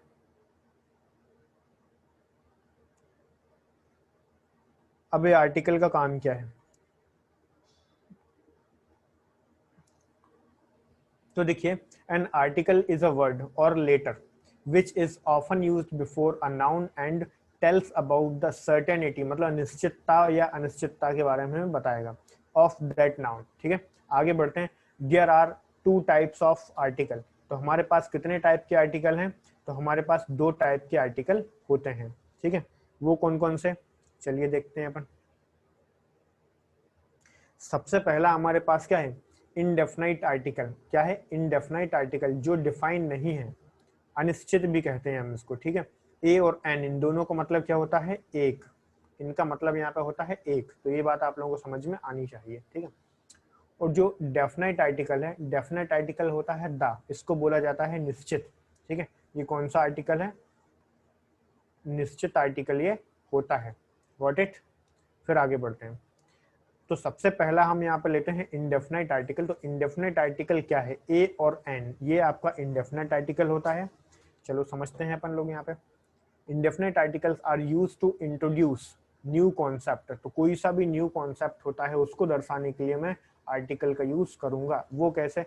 जिसे मान लो मैंने यहाँ पे एक सेंटेंस लिखा, दो सेंटेंस में यहाँ पे लिख रहा हूँ, ही इज अ बॉय, ठीक है, और क्या है? He is boy. तो बताओ मुझे कौन सा सेंटेंस करेक्ट है? कमेंट करके बता दीजिए कौन सा सेंटेंस करेक्ट है, ही इज अ बॉय या फिर ही इज बॉय? बताओ। फर्स्ट वाला करेक्ट है, ठीक है। तो सीधी सी बात है कि फर्स्ट वाला आपका करेक्ट होगा। जब तक आप इसमें आर्टिकल ए का यूज नहीं लगाओगे ना, तब तक ये लड़का लड़का नहीं होगा। आ रही बात समझ में? मतलब सेंटेंस कंप्लीट नहीं होगा, सेंटेंस आपका रॉन्ग होगा। ये वाला रॉन्ग है, ये वाला करेक्ट है, ठीक है। तो ए लगाना कंपलसरी है। मतलब मैं उस लड़के को नहीं जानता, बट तब भी मैं क्या बोलूंगा? ही इज आ बॉय, मतलब वह एक लड़का है। और जितने भी काउंटेबल नाउन होंगे ना, उन सभी काउंटेबल नाउन के साथ आप आर्टिकल ए का यूज करोगे ही करोगे, मस्ट है, ठीक है, आना ही चाहिए। अब देखो समझते चलते हैं। Note, indefinite articles are generally used before countable singular nouns. देखो मैंने अभी अभी वही बात कही थी आपसे, जितने भी काउंटेबल नाउन्स होते हैं उनके साथ मैं आर्टिकल का यूज करूंगा, ठीक। तो चलो फिर आगे बढ़ा जाए। यूज ऑफ ए। तो अभी मैं सिर्फ आपको ए के बारे में बताने वाला हूँ, ठीक है। वो कैसे? तो चलो देखो, सबसे पहले if the first letter of countable singular common noun is constant, मतलब कॉन्सोनेंट। क्या है कॉन्सोनेंट का मतलब? क्या होता है? ए, ई, आई, ओ या फिर यू। अगर इन वर्ड्स को छोड़ दिया जाए तो इसके बाद जितने भी वर्ड्स बचते हैं वो सभी के सभी होते हैं कॉन्सोनेंट, ठीक है। और हिंदी में आ से लेके आहा तक, ठीक है, क्या है? आ से लेके आहा तक, ये सारे के सारे वर्ड होते हैं वॉवल। उसके बाद जो भी वर्ड्स आते हैं वो होते हैं व्यंजन। व्यंजन को ही क्या बोलते हैं? कॉन्सोनेंट, ठीक है। तो इनके पहले आप क्या यूज करोगे? ए का यूज करोगे। एग्जाम्पल देखो, Raghav has bought a new house. तो ये बताओ घर हाउस है कि नहीं उसका? एक घर खरीदा उसने, तो मैंने आर्टिकल ए लगाया। अगर मैं यहाँ से आर्टिकल हटा देता हूँ तो सेंटेंस आपका रॉन्ग हो जाएगा, इनकरेक्ट हो जाएगा, ठीक है। नेक्स्ट एग्जाम्पल देखते हैं हम लोग यहाँ पे। I have caught a bird. तो मतलब क्या हुआ? मैंने एक पक्षी को पकड़ लिया, ठीक है। तो बर्ड है ना, काउंटेबल नाउन है, पक्षी को आप गिन सकते हो, तो इसलिए मैंने आर्टिकल ए का यूज किया है। काउंटेबल अनकाउंटेबल तो सब लोग समझते हो ना, काउंटेबल अनकाउंटेबल में तो कंफ्यूजन नहीं है। फिर आगे बढ़ते हैं। Rule number second. अब ये जो रूल नंबर सेकंड है ये क्या बोलता है? Use A before singular countable noun common noun when the noun denotes a complete class of things, person और एनिमल्स। तो मतलब क्या है? अगर आप किसी भी पर्टिकुलर क्लास को बताना चाह रहे हो तो उसके लिए भी आप ए का यूज करोगे। जैसे मान लो मैंने यहाँ पे लिखा अ काउ हैज 4 legs। तो मतलब क्या हुआ? इसका मतलब ये नहीं हुआ कि एक गाय के 4 पैर हैं बाकी सारी गायों के 3 पैर हैं, ऐसा नहीं है। तो कहने का मतलब ये है कि जितनी भी गाय हैं उन सभी की बात यहाँ पर हम कर रहे हैं, पूरी क्लास की बात कर रहे हैं कि जितनी भी गाय हैं उनके 4 पैर होते हैं, ठीक है। इसी तरीके से हम बोलते हैं अ मैन हैज 2 legs, ठीक है। मैं कह सकता हूँ अ मैन हैज 2 legs, मतलब ऐसा थोड़ी कि एक ही व्यक्ति के 2 पैर हैं बाकी सब एक पैर के साथ पैदा होता है, ऐसा थोड़ी ना, सभी के 2 पैर होते हैं, ठीक है। अ मैन हैज 2 legs, समझ गए ना सभी लोग? यही है, मतलब जब भी आप पूरी की पूरी क्लास को दर्शाना चाह रहे हो तो वहां पर आप आर्टिकल ए का यूज कर सकते हो, ठीक है। आगे बढ़ते हैं। अब इसको देखो, a is used before a profession. मतलब क्या है? किसी का प्रोफेशन, जो काम है वो बताना चाह रहा हूँ, उसकी रैंक बताना चाह रहा हूँ, उसका टाइटल बताना चाहूँ, या फिर रिलीजन धर्म बताना चाहूँ, नेशनलिटी, ठीक है, उसकी राष्ट्रीयता बताना चाहूँ, तो भी मैं वहां पर आर्टिकल ए का यूज कर सकता हूँ, ठीक है। वो कैसे? ध्यान से देखो आप लोग, यहाँ पर मैंने क्या बोला?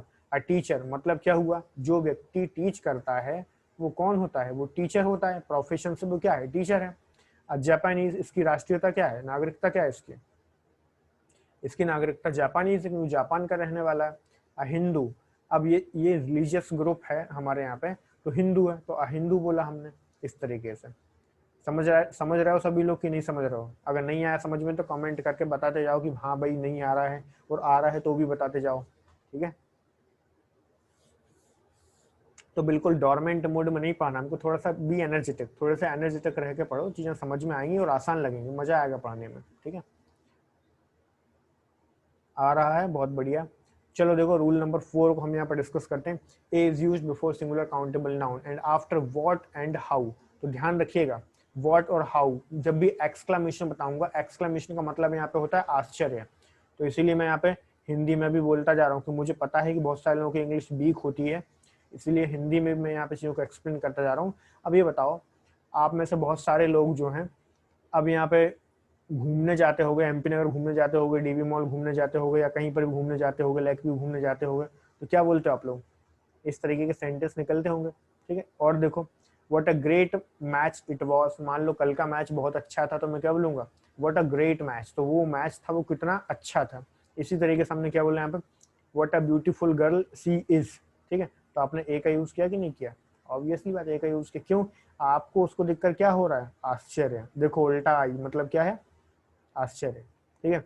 इसी तरीके से यहाँ पे आपको मैच को देखकर आश्चर्य हुआ तो आपने क्या बोला? What a great match it was. समझ गए ना सभी लोग? आगे बढ़ते हैं। सो देखो, नेक्स्ट हमारे पास है रूल नंबर 5, इसको समझते हैं। A is used before an indefinite collective noun. तो मतलब क्या है? ऐसा कोई सा भी कलेक्टिव नाउन जो डिफाइन नहीं है, कोई सा भी ग्रुप जो डिफाइन नहीं है, तो उसके लिए भी मैं क्या यूज करूंगा? ए का यूज करूंगा। वो कैसे? देखो आप लोग यहाँ पे, for example, a team of football player, a group of boys. अब मुझे नहीं पता कि ये कौन सी टीम है, कौन से देश की टीम है, कौन से प्लेस की टीम है, मुझे नहीं पता। तो मैंने क्या बोला? एक फुटबॉल टीम है। तो मेरे लिए कैसी? वो इंडेफिनाइट है, अनिश्चित है, मैं नहीं जानता कौन सी है। तो अ टीम बोला मैंने, अ ग्रुप भी कह सकता हूँ मैं, अ क्लास भी कह सकता हूँ मैं। आ रही ना बात समझ में? तो ये हो गया। तो जब भी मुझे कोई कलेक्टिव नाउन को दर्शाना होगा तो मैं वहां पर भी ए का यूज कर सकता हूँ। आर्टिकल ए की बात कर रहा हूँ मैं, ठीक है। फिर मैं बात करता हूँ rule number 6। A is use to express the rate. तो किसी भी चीज का रेट बताने की, दर, रेट तो समझते हैं, दर। जैसे 10 रुपीज अकलो, मतलब कोई भी चीज आप मार्केट जाते हो खरीदने के लिए, जैसे टमाटर खरीदने जाते हो, आजकल तो बहुत महंगा है, लेकिन फिर भी आप क्या बोल रहे हो? 10 रुपीज अकलो, तो 10 रुपए का 1 किलो आपको मिलेगा, लेकिन आज की डेट में कोई नहीं देगा, ठीक है। आगे देखते हैं। 50 वर्ड्स पर मिनट, आप जैसे कि टाइपिंग वर्क के लिए जाते हो तो आपसे क्या बोलते हैं? 50 वर्ड्स पर मिनट आपकी स्पीड होनी चाहिए। तो आप मिनट कह सकते हो या फिर पर मिनट कह सकते हो, दोनों बातें करेक्ट हैं। पर मिनट भी सही है, आप मिनट भी सही है, ठीक है। तो चलो फिर आगे बढ़ते हैं हम लोग। तो ये तो हो गया ना, आगे बढ़ते हैं रूल नंबर 7 की तरफ।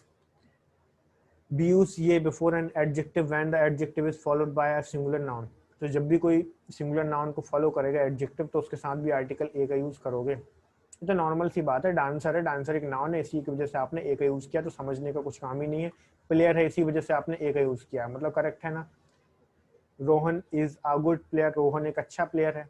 तो एडजेक्टिव क्या है? गुड, गुड प्लेयर को क्वालिफाई कर रहा है, और आर्टिकल जो ए है वो प्लेयर के लिए यूज हुआ, ना कि गुड के लिए, इतना याद रखना आप लोग। तो अभी हम बात करते हैं, ये टॉपिक छोटा है, जल्दी खत्म हो जाएगा, so don't worry about that, ठीक है। अभी हम बात करते हैं यूजेस ऑफ एन। तो एन के यूजेस क्या क्या है, इसको हम यहाँ पे समझते चलते हैं।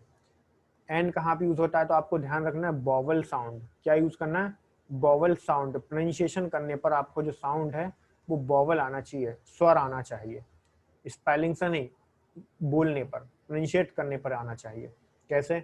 चलो कुछ एग्जांपल के थ्रू हम लोग यहाँ पर समझते चलते हैं। पहले पॉइंट समझो, first point, if the first letter of the countable noun is a vowel. अगर किसी भी काउंटेबल नाउन का फर्स्ट लेटर बॉवल है, then an is use before it, तो उसके पहले आप क्या यूज करोगे? एन का यूज करोगे। वो कैसे? एग्जाम्पल देखो भाई, मैंने यहाँ पर लिखा he is an astronaut, he is an astronaut, मतलब वह कौन है? वह एक एस्ट्रोनॉट है। तो एस्ट्रोनॉट में देखो ए आए कि नहीं आए? हिंदी में भी आप लिखते हो तो ऐसे लिखोगे ना, एस्ट्रोनॉट। इस तरीके से लिखोगे आप तो बॉबल आया कि नहीं आया, बॉबल आया तो आपने क्या यूज किया एन, अगर एग्जाम में यहाँ पे ए आता है तो वो रॉन्ग होगा। नेक्स्ट देखो, we use an before some abbreviations, तो कुछ एब्रीविएशंस होते हैं उनके पहले भी आप एन का यूज करोगे, ठीक है। स्टार्ट्स विथ एच, कौन कौन से किस किस से स्टार्ट होंगे, एच से होंगे, एल से होंगे, एम से होंगे, एन से होंगे, एफ से होंगे, आर से होंगे, एस से होंगे और एक्स से होंगे, तो इनके साथ भी आप क्या यूज करोगे, एन का यूज करोगे, ठीक है। सभी लोग ध्यान से देखिएगा। अब कुछ एग्जाम्पल देखते हैं हम लोग यहाँ पे, देखो ही इज एन एमएलए, मतलब मेंबर ऑफ लेजिस्लेटिव असेंबली, ठीक है। आगे देखते हैं, सी वर्क्स फॉर एन एनजीओ, तो वो किसके लिए काम करती है, नॉन गैनिंग जो ऑर्गेनाइजेशन होती है ना, एनजीओ के लिए काम करती है। तो एनजीओ को कैसे लिखते हो आप, ऐसे लिखते हो ना, एनजीओ, बोलो, बोलने पर बॉबल आया, बॉबल साउंड आया, ऑब्वियसली बात है आया है, तो इसीलिए ऐसा करेंगे। आगे बढ़ते हैं हम लोग, we can use an in the place of a whenever the indefinite article is followed by a noun which starts with a vowel sound. तो ये मैं पहले आप लोगों को बता चुका हूँ, स्पेलिंग पर नहीं जाना है, साउंड पर जाना है, ठीक है। साउंड के हिसाब से हम देखेंगे। जैसे फॉर एग्जाम्पल, भाई मैंने यहाँ पे लिखा ऑनेस्ट, अब शुरू तो ये एच से हो रहा है, बट मैं लिखता कैसे हूँ उसको, ऑनेस्ट ऐसे लिखूंगा ना, ऑनेस्ट, तो कुछ मुझे इस तरीके से लिखना पड़ेगा, तो मुझे आर्टिकल वहां पर एन का यूज करना पड़ेगा, सीधी सी बात है। तो एन ऑनेस्ट लिखा मैंने। आगे देखते हैं, एन और लिखा मैंने, देखो मैंने सर्किल के अंदर करता जा रहा हूँ ताकि आप लोगों को दिखता जाए, और हाईलाइट करता जा रहा हूँ तो अच्छे से और दिखेगा सब कुछ, ठीक है। इसी तरीके से प्रोनाउंशिएट करने की बात हो रही है, यहाँ पे यूरोपियन है, अब यूरोपियन है तो इसके लिए मैं क्या यूज करूंगा, यूरोपियन के लिए मैं यहाँ पे यूज करूंगा ए का, ठीक है। क्योंकि आप बोलते टाइम जब उसे लिखोगे ना तो सही तरीके से क्या लिखा हुआ, वो कुछ ऐसे लिखते, यूरोपियन को लिखने का तरीका क्या होता है, यूरोपियन, तो मतलब क्या, हिंदी में तो ये कॉन्सोनेंट हो गया ना, व्यंजन है कि नहीं, this is what, this is व्यंजन, तो इस वजह से मुझे क्या करना पड़ेगा, यहाँ पे ए का यूज करना पड़ेगा। Got it. अभी हम बात करते हैं the omissions of indefinite articles, तो जो इंडेफिनाइट आर्टिकल्स होते हैं इनको कहाँ नहीं लगाना है, ध्यान रखिएगा। अभी तक मैं आपको बता रहा था कि इनको कहाँ लगाना है, अब मैं आपको बताऊंगा कहाँ नहीं लगाना है। तो चलो ध्यान से देखते हैं हम लोग। तो सबसे पहले हम यहाँ पे देखते हैं, indefinite articles are not used with a plural noun, तो प्लूरल नाउन के साथ कभी भी इंडेफिनाइट आर्टिकल ना तो ए का यूज करेंगे ना ही एन का यूज करेंगे, ठीक है। जैसे कार से तो ए कार नहीं लिखेंगे, गलत हो जाएगा। नेक्स्ट देखते हैं, indefinite articles are not used before the name of meals, तो खाने के नाम के पहले कभी भी आप आर्टिकल का यूज नहीं करोगे, स्पोर्ट्स के नाम के साथ यूज नहीं करोगे, सब्जेक्ट्स के नाम के साथ यूज नहीं करोगे, और लैंग्वेज के नाम के साथ भी नहीं करोगे, ठीक है। आगे बढ़ते हैं अपन लोग। जैसे Harsha was absent from a dinner, wrong हो गया।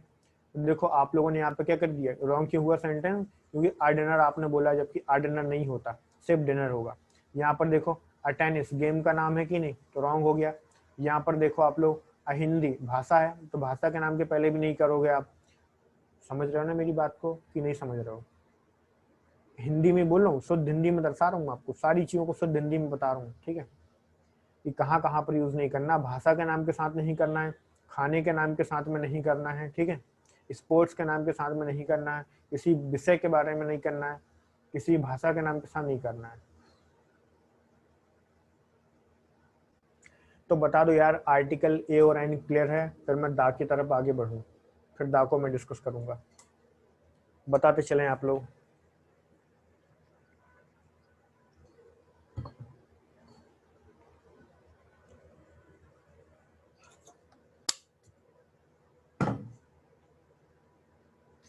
अनामिका नायक क्लियर है, अंकित श्रीवास्तव क्लियर है, चलो भाई बहुत बढ़िया। फिर आगे बढ़ते हैं हम लोग। तो चलो अब आपको बताते हैं दा के बारे में, कि एक्चुअल में दा क्या चीज है, इसको समझिए आप लोग। द, अब ये होता है निश्चित आर्टिकल, ठीक है, निश्चितता को दर्शाएगा। वो कैसे, डेफिनेट आर्टिकल मतलब निश्चित आर्टिकल होता है। यूरोपियन वाले में बता दें तो देखो भाई ऐसा है, यूरोपियन को आप इंग्लिश में तो आप ई से लिखते हो तो आपको लगता है कि ये वॉवल है, बट जब आप इसको हिंदी में लिखते हो तो क्या होता है, प्रोनाउंशिएट करने पर, मैंने पहले ही बताया आपको स्पेलिंग पर नहीं जाना है। स्पेलिंग के आधार पर आप यूज नहीं करोगे आर्टिकल ए और एन को, आप किसके आधार पर यूज करोगे, उच्चारण। आपका जो प्रोनाउंसिएशन होता है ना, बोलने पर क्या आ रहा है, तो उच्चारण पर आपको फोकस करना, आपका जो प्रोनाउंसिएशन है उस पर फोकस करना है। ठीक है श्रीकांत, आई थिंक इतनी समझ में आ रही होगी आप लोगों को।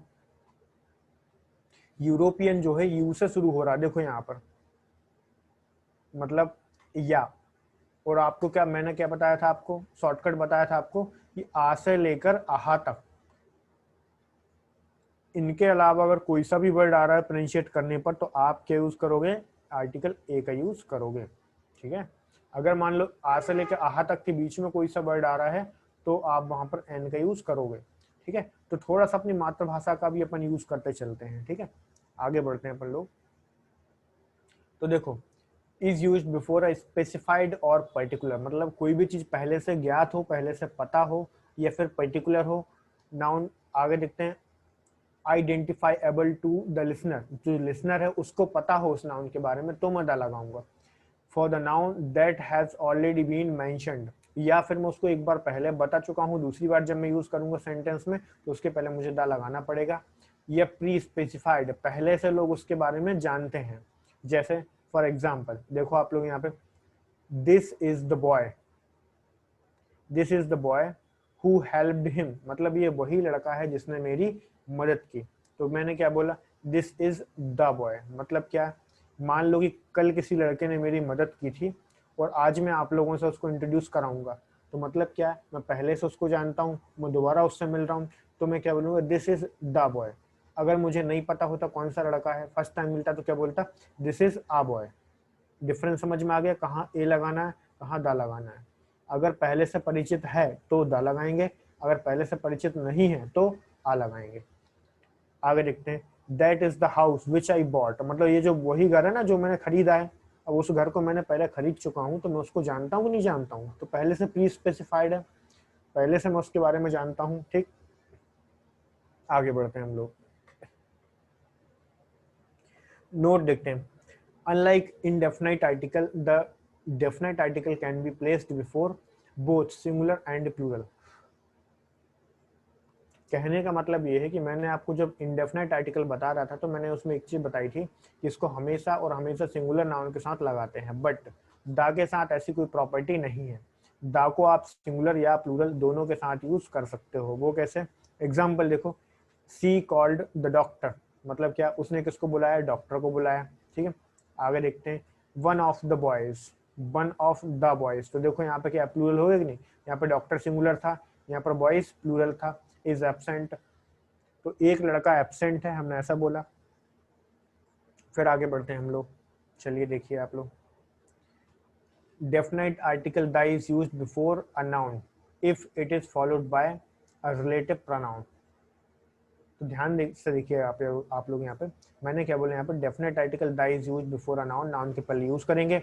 If it is followed by a relative pronoun, अगर रिलेटिव प्रोनाउन को फॉलो करता है तो। वो कैसे, देखो यहाँ पे, he is the boy, who क्या है यहाँ पे, हु आपका यहाँ पे रिलेटिव प्रोनाउन है, ध्यान रखिएगा, हु क्या है, रिलेटिव प्रोनाउन है। He is the boy who plays guitar, मतलब लोग उसे पहले से जानते हैं कि ये वो लड़का है जो गिटार बजाता है, तो सीधी सी बात है कि आप यहाँ पे दा का यूज लगाओगे, करोगे दा का यूज। ठीक है, आगे देखते हैं हम लोग, she is the girl who plays tennis, ये वो लड़की है जो टेनिस खेलती है। मतलब सपोज दैट अगर मैं सानिया मिर्जा की बात करूं तो क्या हो जाएगा भाई, वो क्रिकेट खेलती है, सॉरी टेनिस खेलती है, तो द लगाएंगे कि नहीं लगाएंगे, उसको तो सब जानते हैं तो द लगाएंगे।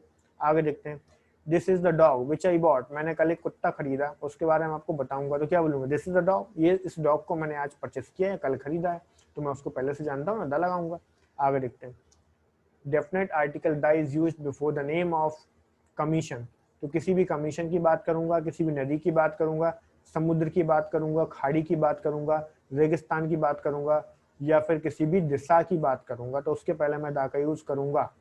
कैनल्स की बात करूंगा, हिस्टोरिकल कास्ट की बात करूंगा, नेम ऑफ टाइटल्स की बात करूंगा, और पोस्ट की बात करूंगा, बिल्डिंग्स की बात करूंगा, मॉन्यूमेंट्स की बात करूंगा, मतलब जो ऐतिहासिक धरोहरें हैं रिलीजियस बुक जो धार्मिक किताब है उनकी बात करूंगा, कम्युनिटी की बात करूंगा, ठीक है, और हॉली स्क्रिप्चर्स की बात करूंगा, तो वहां पर भी मैं दा का यूज करूंगा, ठीक है। सॉरी, कुछ एग्जांपल्स दिए हुए हैं मैंने, इन एग्जांपल्स को आप लोग समझिए। भाई जैसा मैंने यहाँ पर बोला द गीता, तो देखो गीता के पहले मैंने द लगाया, लगाया कि नहीं लगाया। इसी तरीके से मैंने यहाँ पर बोला क्या, द अरेबियन गल्फ, तो ये एक गल्फ हो गई, ठीक है, द अरेबियन गल्फ। देखो हाईलाइट करता जा रहा हूँ ताकि आप लोगों को समझ में आती रहे चीजें। यहाँ पर मैंने बोला द पैसिफिक ओशन, ठीक है, तो ये ओशन हो गया। आगे देखते हैं द महाभारता, तो महाभारता है, ठीक है। आगे बढ़ते हैं हम यहाँ पे, the Gita, the Taj Mahal, the iron man, title है, ठीक है, नहीं तो आप सोचो द क्यों लगा दिया, टाइटल है। ऐसा तो आपने देखो कपिल शर्मा के शो में भी लगाते हैं हम, द कपिल शर्मा शो, तो कपिल शर्मा के नाम के आगे नहीं लगा, वो टाइटल है, वो इसलिए लगाया। The father of the nation, कल ही उनका बर्थडे था, ठीक है ना, तो समझ गए ना। अरे समझ गए हो तो कमेंट कर दो यार, कहाँ गायब हो जाते हो सब लोग। ये बात समझ में आई कि नहीं आई, ठीक है। तो अभी मैं आपको बताने वाला हूँ इसका जो पॉइंट नंबर 3 है, किसके बारे में बात कर रहे हैं, दा चल रहा है, ध्यान रखिएगा, दा को हम यहाँ पे डिस्कस कर रहे हैं। दा is used before an adjective if that adjective is followed by a proper noun, ठीक है। तो मतलब क्या है, दा का यूज कहाँ पे करेंगे, एडजेक्टिव के पहले करेंगे, if that adjective is followed by a proper noun, अगर उस एडजेक्टिव को हम प्रॉपर नाउन के साथ यूज करेंगे तो, ठीक है। वो कैसे, yesterday I met the great Sachin Tendulkar, तो भाई ये बताओ ये ग्रेट सचिन तेंदुलकर कौन है, ये टाइटल दे दिया आपने उनको, भाई वो ग्रेट सचिन तेंदुलकर है। आप ऐसे बोल दो ना द ग्रेट खली, तो टाइटल दे दिया है, तो टाइटल के साथ तो द लगेगा ही लगेगा, सीधी सी बात है। आगे बढ़ते हैं हम लोग, the is used before common noun whenever it is used as adjective, मतलब क्या, अगर मैं किसी भी कॉमन नाउन को किसी भी विशेषण की तरह यूज करूंगा, किसी भी एडजेक्टिव की तरह यूज करूंगा, तो उसके पहले द लगाऊंगा मैं। यहाँ पर देखो आप, When Sonam saw a hungry girl crying, the mother came, यहाँ पे came in her, ठीक है। तो यहाँ पर क्या हुआ, the mother came in her, तो मतलब क्या है, यहाँ पर जब भी मैं कॉमन नाउन को एडजेक्टिव की तरह यूज करूंगा, तो यहाँ पे जो मदर है एक एडजेक्टिव का काम यहाँ पे कर रहा है, ठीक है, इस वजह से। आगे बढ़ते हैं, the is used whenever two proper nouns are compared, ध्यान रहे जब भी मैं दो प्रॉपर नाउन को, प्रॉपर नाउन मतलब क्या है, कोई व्यक्तिवाचक जो संज्ञा होती है ना, व्यक्तिवाचक संज्ञा, उसकी बात कर रहा हूँ। अगर मैं दो व्यक्तिवाचक संज्ञाओं का कंपैरिजन करूंगा, तुलना करूंगा, तो वहां पर मुझे इसके पहले द लगा सकता हूँ, मैं द लगा सकता हूँ, ठीक है। जैसे मैंने यहाँ पर लिखा प्रभु देवा is the Michael Jackson of India, मतलब क्या है, आप माइकल जैक्सन एक आइकन बन गया है, और माइकल जैक्सन से आप किसी भी व्यक्ति को कंपैरिजन कर सकते हो। आप अपने पड़ोसी का कंपैरिजन कर लो, आप ऐसा भी बोल सकते हो कि Kalu is the Michael Jackson, ऐसा बोल सकते हो, क्या दिक्कत है भाई, हमने कालू को माइकल जैक्सन बना दिया, हमारे हाथ में है सब कुछ, ठीक है। तो ये गलत हो गया, क्या नहीं हुआ, ये भी तो सही है ना, बात समझ पा रहा हो ना मेरी, कहना क्या चाह रहा हूँ मैं। तो मतलब ये एक आइकन बन गया है, इससे आप किसी का भी तुलना कर दो, किसी का भी कंपैरिजन कर दो, ठीक है। तो वो क्या हो जाएगा, वो हो जाएगा कॉमन नाउन, ठीक है तो प्रॉपर, बट एक काम कैसे कर रहा है, कॉमन की तरह काम कर रहा है, ठीक है। इसीलिए इसके पहले मैंने क्या लगाया, द माइकल जैक्सन, नहीं तो किसी भी व्यक्ति के नाम के पहले द नहीं लगता, ध्यान रखिएगा। डोनाल्ड ट्रंप भी अपनी स्पीच देते हैं तो कभी ये नहीं बोलते कि I am the Donald Trump, नहीं बोलते ना, क्यों नहीं बोलते, क्योंकि पता है ना कि प्रॉपर नाउन के पहले द नहीं लगता, उसको तो इंग्लिश आती है ना भाई, ठीक है। आगे बोलते हैं, समझ पा रहे हो ना आप लोग, ठीक। अब बात करते हैं हम किसकी, 6, जो पॉइंट नंबर 6 है इसको डिस्कस करते हैं। The is always used with superlative degree, तो ये तो मैं आपको पहले ही बता चुका हूँ कि एडजेक्टिव के साथ आप क्या यूज करोगे, दा का यूज करोगे, ठीक है। एडजेक्टिव के साथ क्या यूज करोगे, सुपरलेटिव डिग्री के साथ आप दा का यूज करोगे। जैसे Shyam is the fattest boy of his class, तो श्याम जो है सबसे मोटा बॉय है उसकी क्लास का, ठीक है। आगे बढ़ते हैं, Rahul is not the best player, तो राहुल जो है एक अच्छा प्लेयर नहीं है ऑफ हिज टीम, उसकी टीम का, समझ गए कि नहीं समझे। फिर बात करते हैं ओमिशंस की, अभी तक तो ये बताया कहाँ यूज करेंगे, अब ये बताएंगे कि कहाँ यूज नहीं करेंगे। दा के ओमिशंस को बता रहा हूँ मैं, ठीक है। बता दो कमेंट करके, दा समझ आ गया कि नहीं आया, कोई डाउट हो तो पूछ लो, फटाफट बताओ।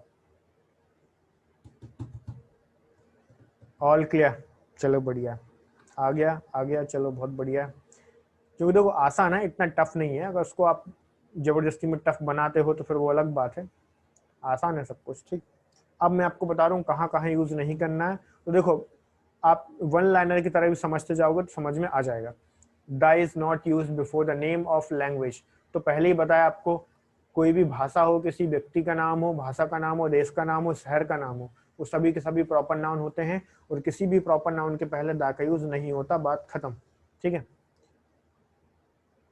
जैसे हिंदी प्रॉपर नाउन है तो दा नहीं लगेगा, हॉकी प्रॉपर नाउन है तो दा नहीं लगेगा, सेंटेंस इस वजह से रॉन्ग है, ठीक है।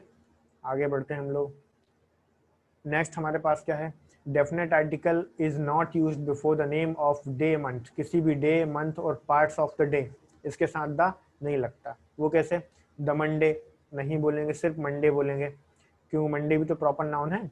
द दिसंबर नहीं बोलेंगे, ठीक है, क्योंकि प्रॉपर नाउन है। तो सीधी सी बात है, एक ही पॉइंट एप्लीकेबल हो रहा है, प्रॉपर नाउन समझ लो, बाकी सब समझ आ जाएगा।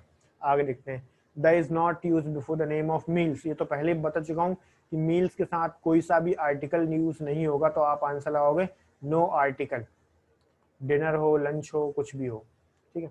नेक्स्ट हम यहाँ पे देखते हैं, definite article, the is not use before these words, तो इन वर्ड्स के साथ कभी भी दा का यूज नहीं करेंगे। जैसे लाइफ के साथ नहीं आएगा दा, मनी के साथ नहीं आएगा, प्राइड के साथ नहीं आएगा, गॉड के साथ नहीं आएगा, लव के साथ नहीं आएगा, सोसाइटी के साथ नहीं आएगा, पार्लियामेंट के साथ नहीं आएगा, डेथ के साथ भी नहीं आएगा, एंड नेम ऑफ सब्जेक्ट, तो किसी भी सब्जेक्ट के नाम के पहले भी दा का यूज नहीं होगा, ठीक है। अब ये कुछ एग्जांपल्स आप लोगों को मैंने दिए हुए हैं। The love is as important as the air we breathe, ऐसा कुछ है क्या, मतलब क्या करना है, अपन तो ग्रामर देखते हैं, अपन ग्रामर पर फोकस करते हैं, बाकी चीज़ों पर फोकस ना ही करो तो अच्छा है, ठीक है। तो ये क्या है, दा को हटा दो, सेंटेंस करेक्ट हो जाएगा, इतना भी इंपॉर्टेंट नहीं है कि आप बिना इसके मर जाओगे, ठीक है ना, बट ईयर के बिना तो मर जाओगे ना, ऐसा होता है। इसको देखते हैं हम लोग यहाँ पे, the mathematics is an interesting subject, जो मैथमेटिक्स है वो क्या है, एक इंटरेस्टिंग सब्जेक्ट है, तो दा लगाया आपने, हटा दो, क्यों, मैथमेटिक्स प्रॉपर नाउन है, प्रॉपर नाउन के पहले दा नहीं लगता है, एक ही बात है, मैं बार बार आपको बता रहा हूँ ताकि आपके दिमाग में वो चीज फिट हो जाए। आगे बढ़ते हैं हम लोग, तो देखिए, but if the words given above are particularised और if the name of the subject is particularised we use definite article before them, मतलब क्या है, अगर मैं किसी पर्टिकुलर व्यक्ति की बात करता हूं तो उस व्यक्ति के लिए दा लगाऊंगा मैं, वो कैसे, मैंने यहाँ पर बोला love of mother is incomparable, भाई ये तो बिल्कुल करेक्ट है, जो मदर का लव होता है वो कैसा होता है, इनकम्पेरेबल है, इसको आप किसी से तुलना नहीं कर सकते हो, ठीक है। आगे देखते हैं, द मैथमेटिक्स ऑफ प्रिया, मतलब किसकी बात कर रहा हूँ मैं, प्रिया की मैथमेटिक्स की बात कर रहा हूँ, स्पेसिफाइड है, किसकी, प्रिया की मैथमेटिक्स आर गुड, क्योंकि मैंने सबकी मैथ्स की बात नहीं की, स्पेशली प्रिया की बात कर रहा हूँ, दैट्स व्हाई। आगे देखते हैं फिर हम लोग, definite article should not be used before these place if we go there for primary purpose, ध्यान रखें, अगर मैं प्राइमरी पर्पस मतलब मेरा मेन उद्देश्य के लिए मैं इन जगहों पर जाता हूँ तो मैं वहां पर दा का यूज नहीं करूंगा, वो कैसे, कौन कौन से हैं, तो देखो हाईलाइट करता जा रहा हूँ मैं, यहाँ पर आप देखोगे चर्च, चर्च के साथ दा नहीं आता, ठीक है, मॉस्क मस्जिद के साथ दा नहीं आता, ठीक है, टेम्पल टेम्पल के साथ भी दा नहीं आता, ठीक है, स्कूल स्कूल के साथ भी दा नहीं आता, ठीक है, कॉलेज के साथ भी दा नहीं आता, यूनिवर्सिटी के साथ भी दा नहीं आता, कोर्ट के साथ भी दा नहीं आता, ठीक है, देखो हाईलाइट कर रहा हूँ मैं, प्रिजन जेल के साथ भी दा नहीं आता, हॉस्पिटल के साथ भी दा नहीं आता, अगर आप डॉक्टर हॉस्पिटल जा रहे हो, लाइब्रेरी के साथ भी दा नहीं आता, यूनिवर्सिटी के साथ भी नहीं आता, बता चुका हूँ, जेल के साथ भी नहीं आता, जब आप मुजरिम बनकर जाओ, ठीक है, तो प्राइमरी पर्पस क्या है, मुजरिम होना है, ठीक है, तो उसके साथ भी नहीं करेंगे, ठीक। एग्जाम्पल समझते हैं, देखो I went to the temple for to worship, ठीक है, तो गलत हो गया कि नहीं हुआ? यहाँ पे आपको क्या करना, यहाँ पर आप क्या करोगे, तो भाई इसको हटा दो, आप दा को रिमूव कर दो, सेंटेंस आपको करेक्ट हो जाएगा। ठीक है, तो क्या बनेगा यहाँ पे, I went to temple to worship, मतलब मैं टेम्पल गया, मंदिर गया, तो क्यों गया, वर्शिप करने गया, पूजा करने गया, सीधी सी बात है। ठीक है, तो टेम्पल से दा हटा दिया तो सेंटेंस आपको करेक्ट हो गया। तो भाई ये तो था आर्टिकल। अब ये कुछ क्वेश्चन आप लोगों को दे देता हूँ, फटाफट मुझे सॉल्व करके बता दो, तो फिर मैं आगे बढ़ूँ।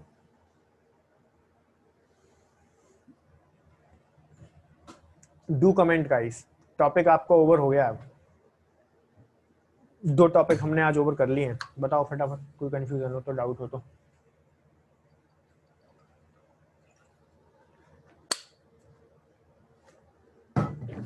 सोनल इज 91 का ए, नीलेश कुशवाहा दा। और भी लोग आंसर करें, इतने सारे लोग लाइव हो यार, बाकी लोग आंसर करो। बोथ में दा, ठीक है। अंकित श्रीवास्तव, रोहित कुमार उइके 91 का ए, श्रीकांत दा, अनामिका नायक ए। सभी लोग ध्यान से देखें। अभी यहाँ पर मैंने कुछ देर पहले आपको एक चीज बताई थी, रिचेस्ट। अब ये क्या है, देखो जिस वर्ड के लास्ट में EST लगा होता है, क्या लगा होता है, EST, दिख रहा ना सभी को, यहाँ पे समझ लो। EST वो होता है क्या, सुपरलेटिव डिग्री, वो होती है एडजेक्टिव की सुपरलेटिव डिग्री। तो मतलब ये हुआ कि यहाँ पर फिर क्या आना चाहिए, सुपरलेटिव के साथ क्या यूज करते हो, दा। समझ गया ना? Sonal is the richest man in Mumbai, ठीक है, तो दा का यूज करोगे आप यहाँ पे, तब सेंटेंस आपको करेक्ट होगा। नेक्स्ट देखो, houses are build of, Sarvesh Yadav absolutely correct answer है आपका। यहाँ पर नो आर्टिकल आना चाहिए, ठीक है। ब्रिक्स की बात हो रही है, मटेरियल की बात हो रही है, यहाँ पर कोई भी आर्टिकल नहीं आएगा। तो किससे बनेगा, ब्रिक्स एंड सीमेंट, तो ब्रिक्स और सीमेंट से बना होता है घर हमारा। अब ये कुछ क्वेश्चन है, तो इनको भी आप थोड़ा सा प्रैक्टिस कर लेना, ठीक है। ये अलग अलग टाइप के क्वेश्चन मैंने दिए हुए हैं, आप लोगों को समझ में आ जाएंगी चीजें। पूरा टॉपिक एक बार रिवाइज कर लोगे, वीडियो को पूरा फिर से देख लोगे, समझ में आ जाएगा।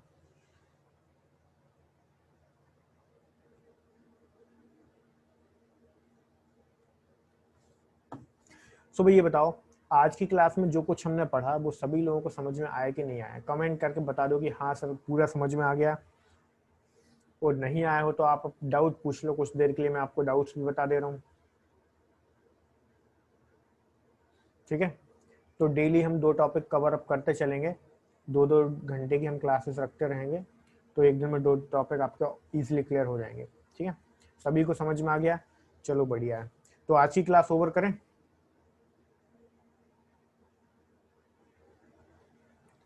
समझ में आ गया, याद नहीं है तो देखो ऐसा है, रटना भी नहीं है उसको, ठीक है। शुभम, रटने की कोई जरूरत नहीं है, अगर समझ में आ गया ना, तो जब चीजें सामने आती हैं तो हमको बनने लगती हैं। बस एक बार रिवाइज कर लेना, कल कौन सा टॉपिक लेंगे। तो देखो ऐसा है कि कल आपको जो सिलेबस है ना, मैं आपके पूरे सिलेबस के अकॉर्डिंग ही चल रहा हूँ, ठीक है। तो एक सेकंड में आपको बता देता हूँ मैं कौन सा टॉपिक लूंगा कल, ठीक है। लाइव रही आप लोग, अभी बताता हूँ आपको मैं कौन सा टॉपिक लेने वाला हूँ कल।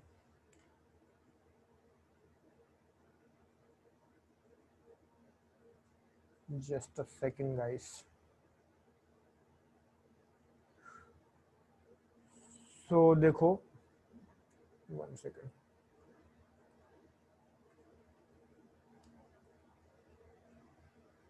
एक सेकंड गाइस बताता हूँ।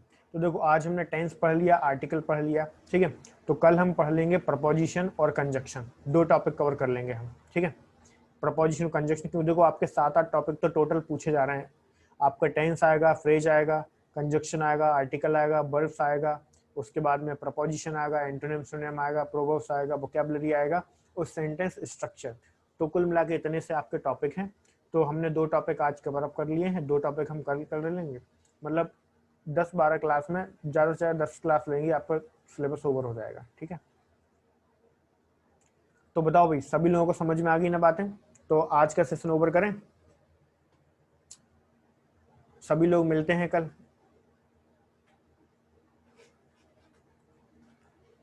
Should I over the class? चलिए ठीक है, थैंक यू एवरीवन, क्योंकि और ज़्यादा पढ़ेंगे तो ओवर हो जाएगा, नहीं तो फिर आप लोगों को। चलिए ठीक है, थैंक यू गाइस।